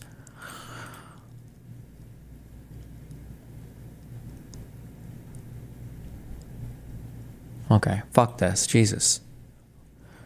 What did somebody link me? 990 PF. We already have this tax form open. This is for 2023 though.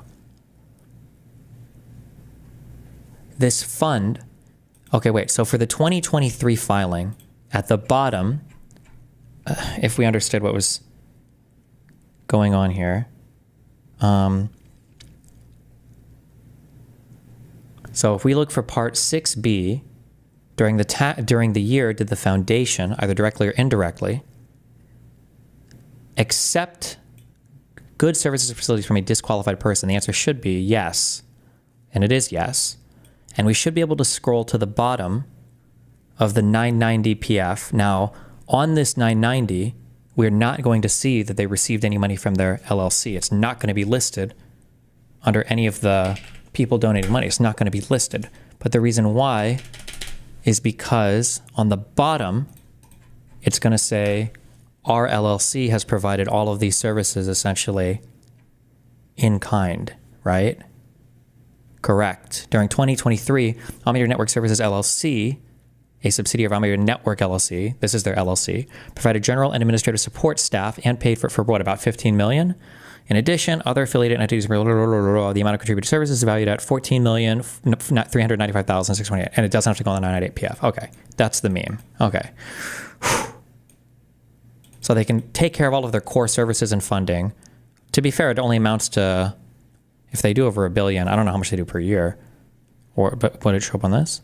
They get about $15 million worth of services for free from the hybrid part of the LLC. Okay, Jesus. Okay, I understand the structure now, I think. I get it. What do these guys do yearly for grants, donos, monies? What would I be looking for? Assets, liabilities, net assets, Capital gains loss. Okay. Excise tax based on investment income. Statements regarding activities.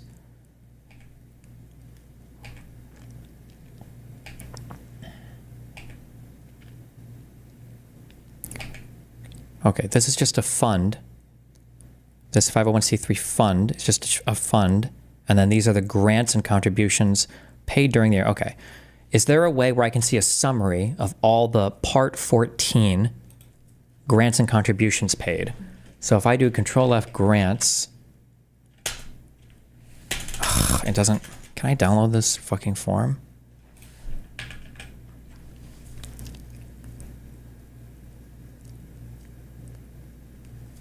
Okay. Dividends, rents, no. Oh, this is for revenue. Operating and administrative. Okay, so they gave out, in terms of grants paid, approximately $30 million, right? So the fund here disperses approximately $30 million, and they get to charge in services about $15 million to the LLC. This $30 million is all going to be publicly showable. It's going to be on this 990F. We can see everybody they give money to. But the services that they receive in kind from their LLC, we have no idea who contributes there because it's from an LLC. It doesn't have to make a public filing. That's the point of the hybrid entity. Okay, I don't know if I'm ever going to use any of this information, but I'm sure I'll work it into a debate somewhere. Jesus fuck.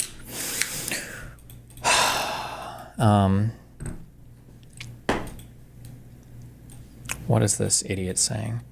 Wired has been one of the most reputable outlets in 25. Breaking major stories about Doge, finding metadata showing Epstein style video was edited. They have editors and likely lawyers that they can sell before publication. Gonna need a better excuse than fake news.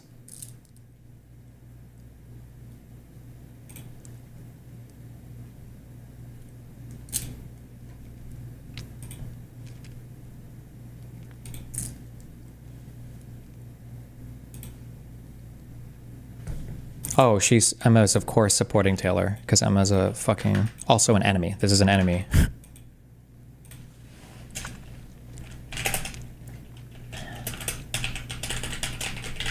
Not a friend, guys. Don't forget.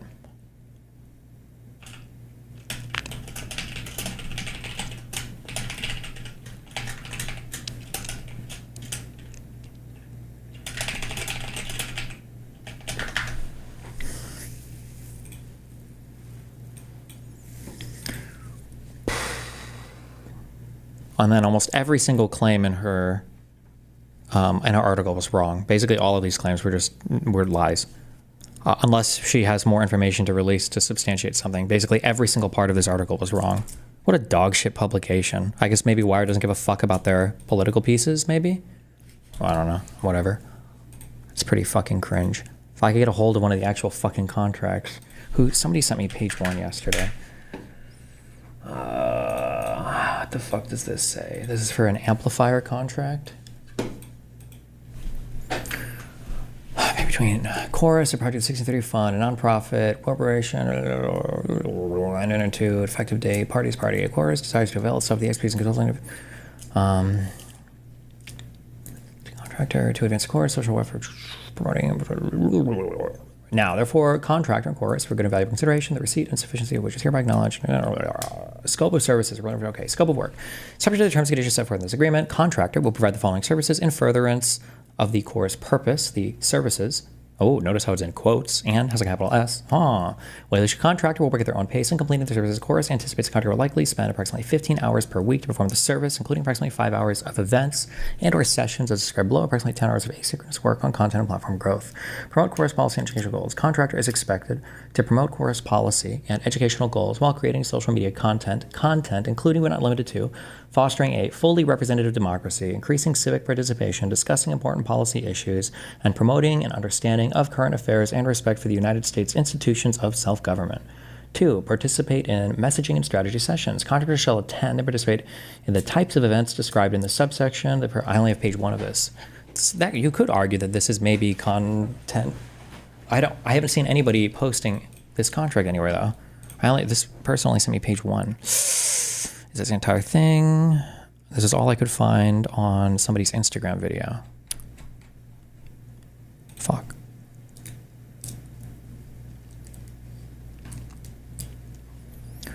Jesus.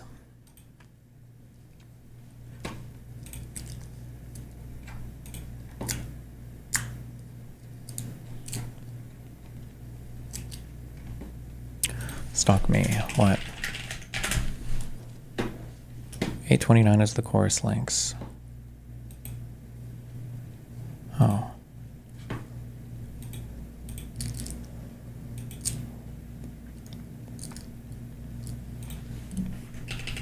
Oh, John Favreau, is that how you pronounce it? Jumped in?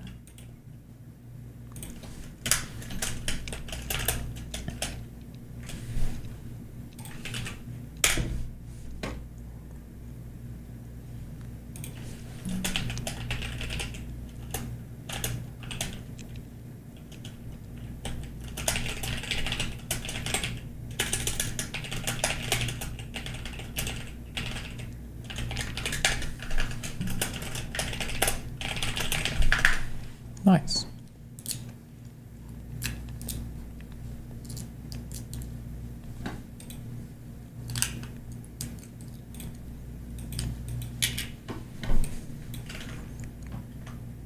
Fuck. Somebody said Hassan did a thing covering this?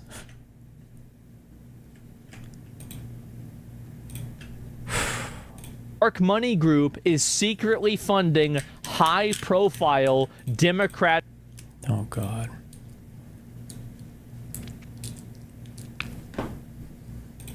The Vanguard has a comment as well. The left really needs to do a better job at distinguishing who is a journalist and who is just a loudmouth, and I said as a proud loudmouth non-journalist. Replies are so cooked, I feel the need to clarify. Of course, Hillary is a journalist. I was talking about the idiots she exposed. Oh my God. I was about to take an L, and I was about to say, oh fuck, maybe Pisco was right, and that maybe the Vanguard can like come out and be chill people sometimes towards Democrats.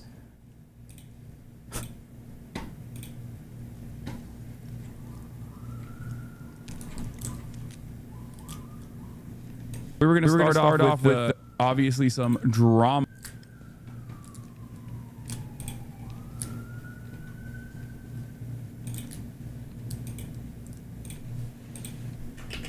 Jesus.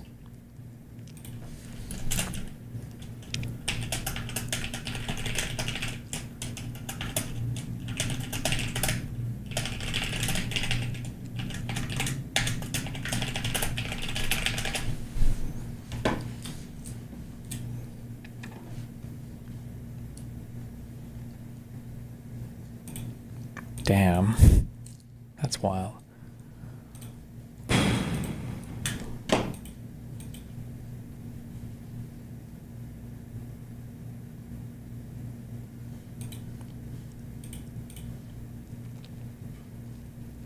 Fuck. Is this worth watching? Fuck. Maybe I'll watch this tomorrow.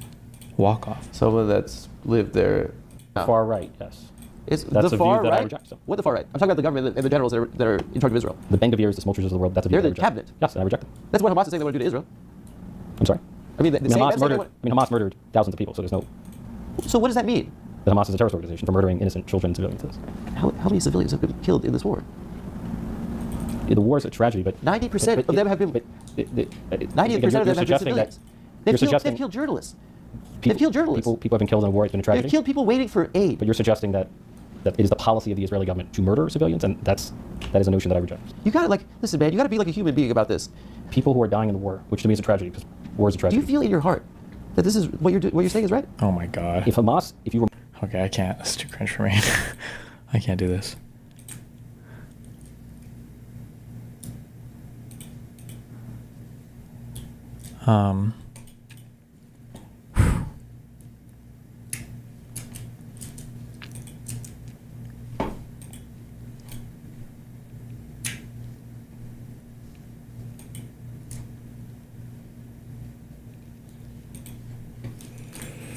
Obviously some drama, a little bit of drama. The Wired article came out yesterday. I covered it obviously on the stream.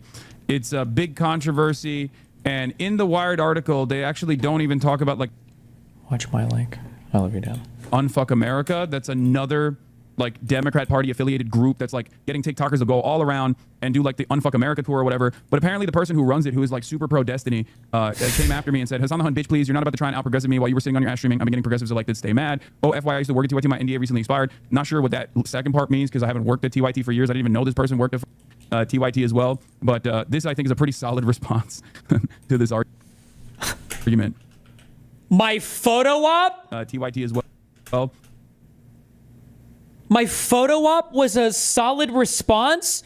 Remember, Hassan skipped the going to hang out with Mamdani until he won his primary, okay? What an absolute worthless sack of shit that this guy would try to claim any creds with Mamdani at all when this loser fat fuck, when this overweight piece of shit skipped his flight because he didn't think he would win the primary. That happened. I don't know who's got the clip, but it unironically happened that he skipped his flight to go see this dude until after he won. And then he was all, oh, me and Mamdani, we're bros. We're the closest fucking bros in the world, dude. God, he's so fucking cringe.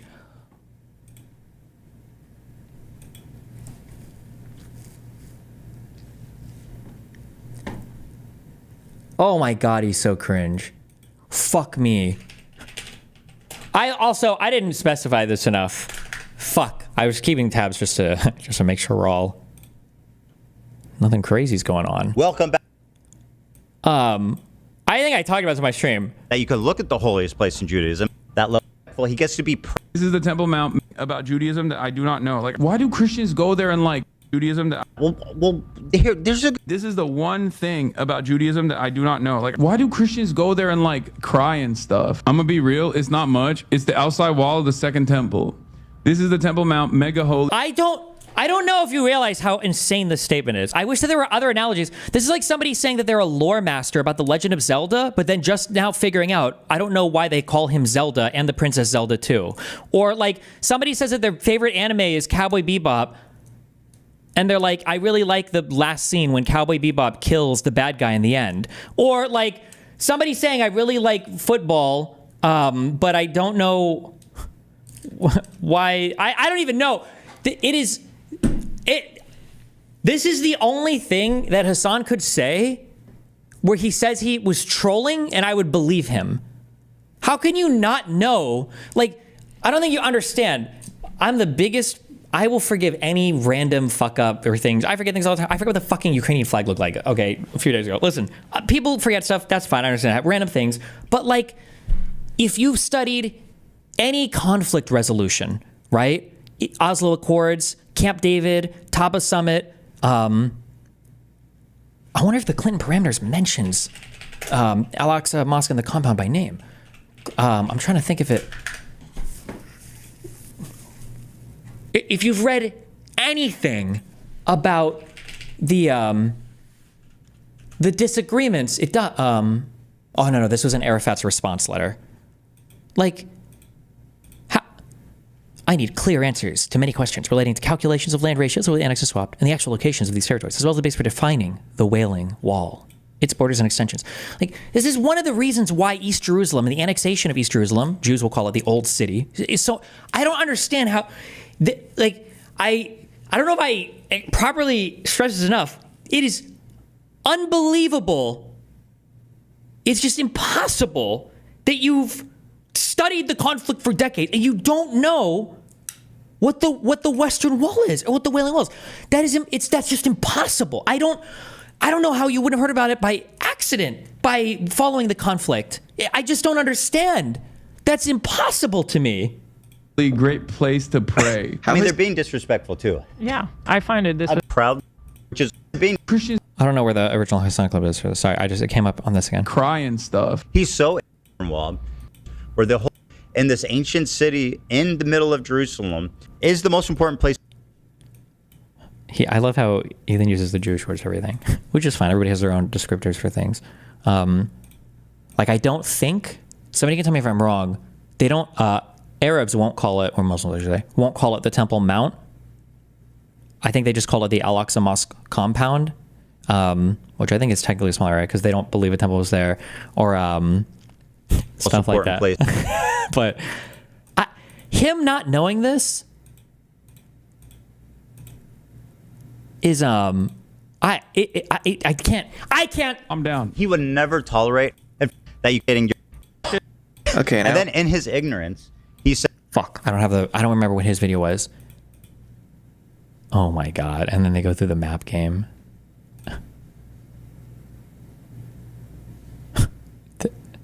And again, I don't care. I didn't know where any country on the planet was when Hassan took this, but it's just the fact that, remember, Hassan is taking this, Dude.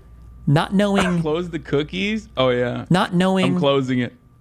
Where Yemen is. Clicks on basically every country. It's not even like I feel like, especially for a guy who's obsessed with colonialism and everything, right? Like I feel like for Yemen, well, like a huge point of contention is the port city or whatever, Aden, right? Like I think this is part of why there was that divide. But wait, am I wrong on this? Oh no, okay, because that didn't. Okay, it's just This is why you've got like partially where like this split for like southern Yemen and North Yemen and all this shit and all the fights. I know it's more north than this, but like this was a big British interest. I just don't understand. The map game is whatever. I do understand. It's because he lies about all of it. That's why. I don't know why I keep saying I don't understand. I don't understand how he didn't know about the Western Wall though. That's just unbelievable to me. That's just crazy to me. That's just wild to me. Yeah, I don't know what I'll say. That's insane. This is that shit cray. Okay. Maybe I'll watch this tomorrow. Fuck me. I need to sleep and do shit. To be fair, Destiny, never claim to be smart or right or moral or smart. Oh, what I was just about to say was, remember, was it in 2016? 2018? Hassan wrote an article for, what was the publication?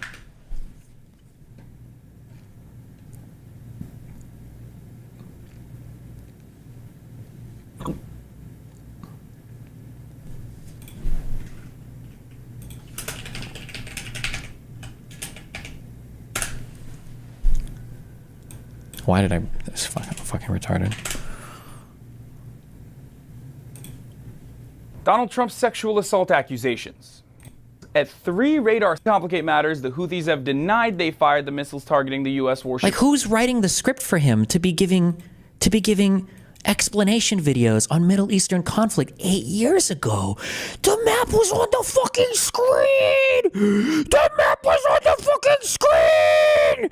How is the map on the fucking screen? Who wrote the script? Who wrote this for him? Who's doing the content? I don't understand. He wrote an article. I wish I could remember the publication.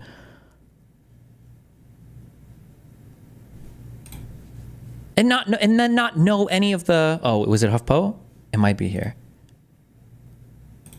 I love the descriptor. Breaks down. Thank you for breaking it down for us. God Piker. 2016, he was writing articles about this. How could he... Look, the Board of Aden. How could he not know where... This is even more weird because this is 2016. That map game that he played was in, what was that, 2019? Did he forget all of it in 3 years? Every single thing about the Middle East? Successful. And they even managed to imprison Hadi. In the end, they drove him out of the country, which is when the Saudi bombings began. In 2015, Hadi returned to the Yemeni port city of Aden after Saudi-backed government forces recaptured the city. But why would the Saudis want to get involved in another country's civil Bro, what's going on with this head here? war in the first place? Well, ever since Saleh's resignation, the Saudi government has been attempting to influence the outcome of the struggle in favor of the internationally recognized Hadi movement. In an effort to gain more international support, the kingdom has also branded their efforts as a proxy war between the Shiites and Sunnis and against Iran. The Saudis claim that this is a war bred from the regional tensions between Sunnis and Shias competing for supremacy across the Middle East. Meanwhile, Iran's Shia government officially recognizes Hadi and has denied arming or supporting the Houthi movement. And even the most exhaustive studies have concluded that Iran's involvement has been minimal and limited to small arms in comparison to the US's more direct intervention, which already included a massive supply of arms to Saudi Arabia, but now, after this weekend's cruise missile attacks, has progressed to... No results for Palestine or Gaza from 2023 to 2021. October 6th. Okay, thank you. Nice. Active participation in the conflict. Yet the US news media continue to all but ignore the Yemen civil war or relegate these stories to the back pages. But let's talk about the US for a second. This attack is one of the first instances of direct involvement. It is relatively proportional and reasonable compared to the heinous Saudi Arabia, one of the US's... Wait, is this Hassan younger and darker? Important allies in the region happy. While this latest attack is one of the first instances of direct involvement, it is...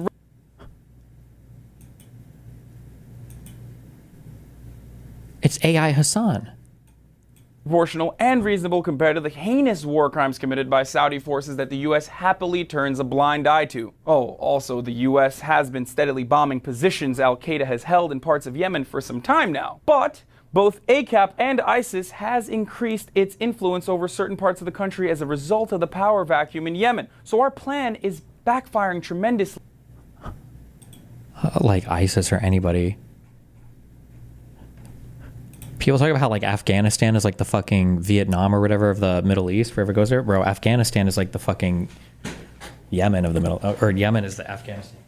Yemen is the fucked place. Don't go to Yemen. It's a bad place to go and fight there if you're military, okay? Apparently. Even the militaries in Yemen can't fight there. All right. I have to go sleep and fuck your moms. Jesus. Yeah, I can't go to Yemen anyway. I'm an analyst.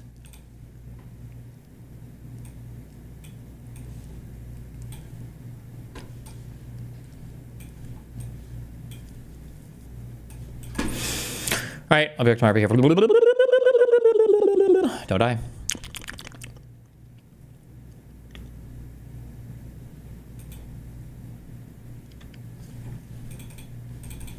Connections? Oh.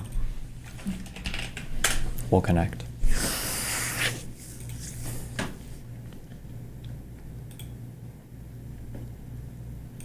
What? No shot. Disenfranchising like millions of people if you do this potentially. So you have to say that they're people. You have to imbue them with like constitutional and First Amendment protections. The thing that I was going to is posted in the chat. Eventually, the creators in the group chat. Apparently, Aaron and Jessica have been running defense for Taylor Lorenz all night. What the fuck? My brain. The hate goes deep. Jesus. Okay. Okay. Shell, mushroom, wax, banana, star, stock, figure, balloon, golf, mount, 710, 7-Eleven, personality, chevron, lickety, name. Shell. Oh fuck. Gas station. Golf. Star? Is that a gas station?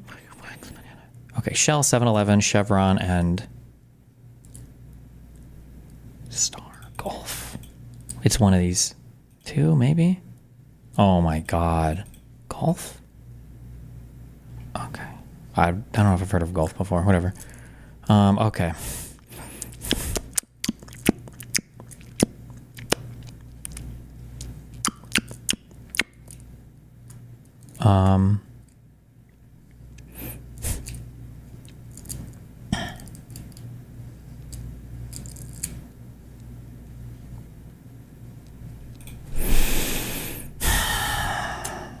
Split personality, banana split, lickety split, 710 split, bowling.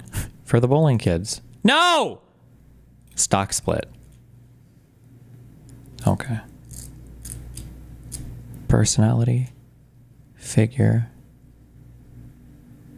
balloon, name, wax, star, mount, mushroom, pizza toppings?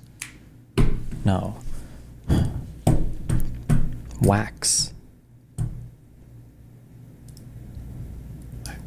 Name. Personality.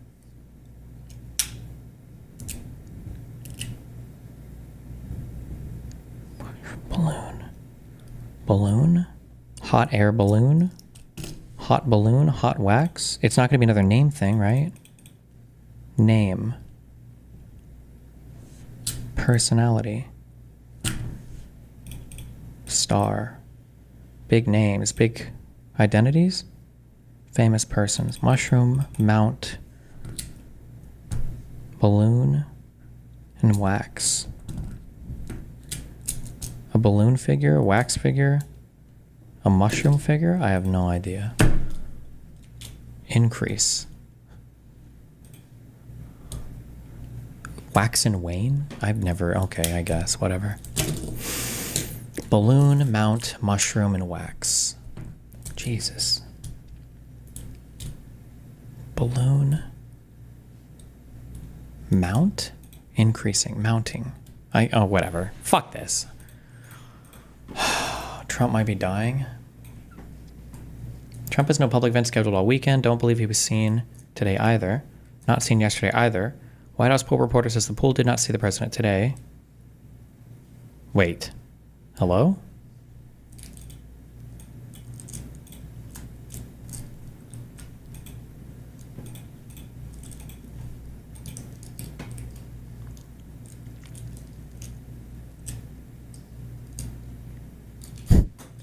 Could it be? He's been truthing? Oh, fuck you. Stop! Don't get my hopes up like that it would be an exciting day for news, not for anything else. I would never hope anything else bad. I love you all. Dicing a hand at 9:50. If he can't, he has to actually stream for 8 hours a day on time for a month. Never happening. But I will hit a 9:50 just to fuck you up. Just to show you I can, you cuck bitch.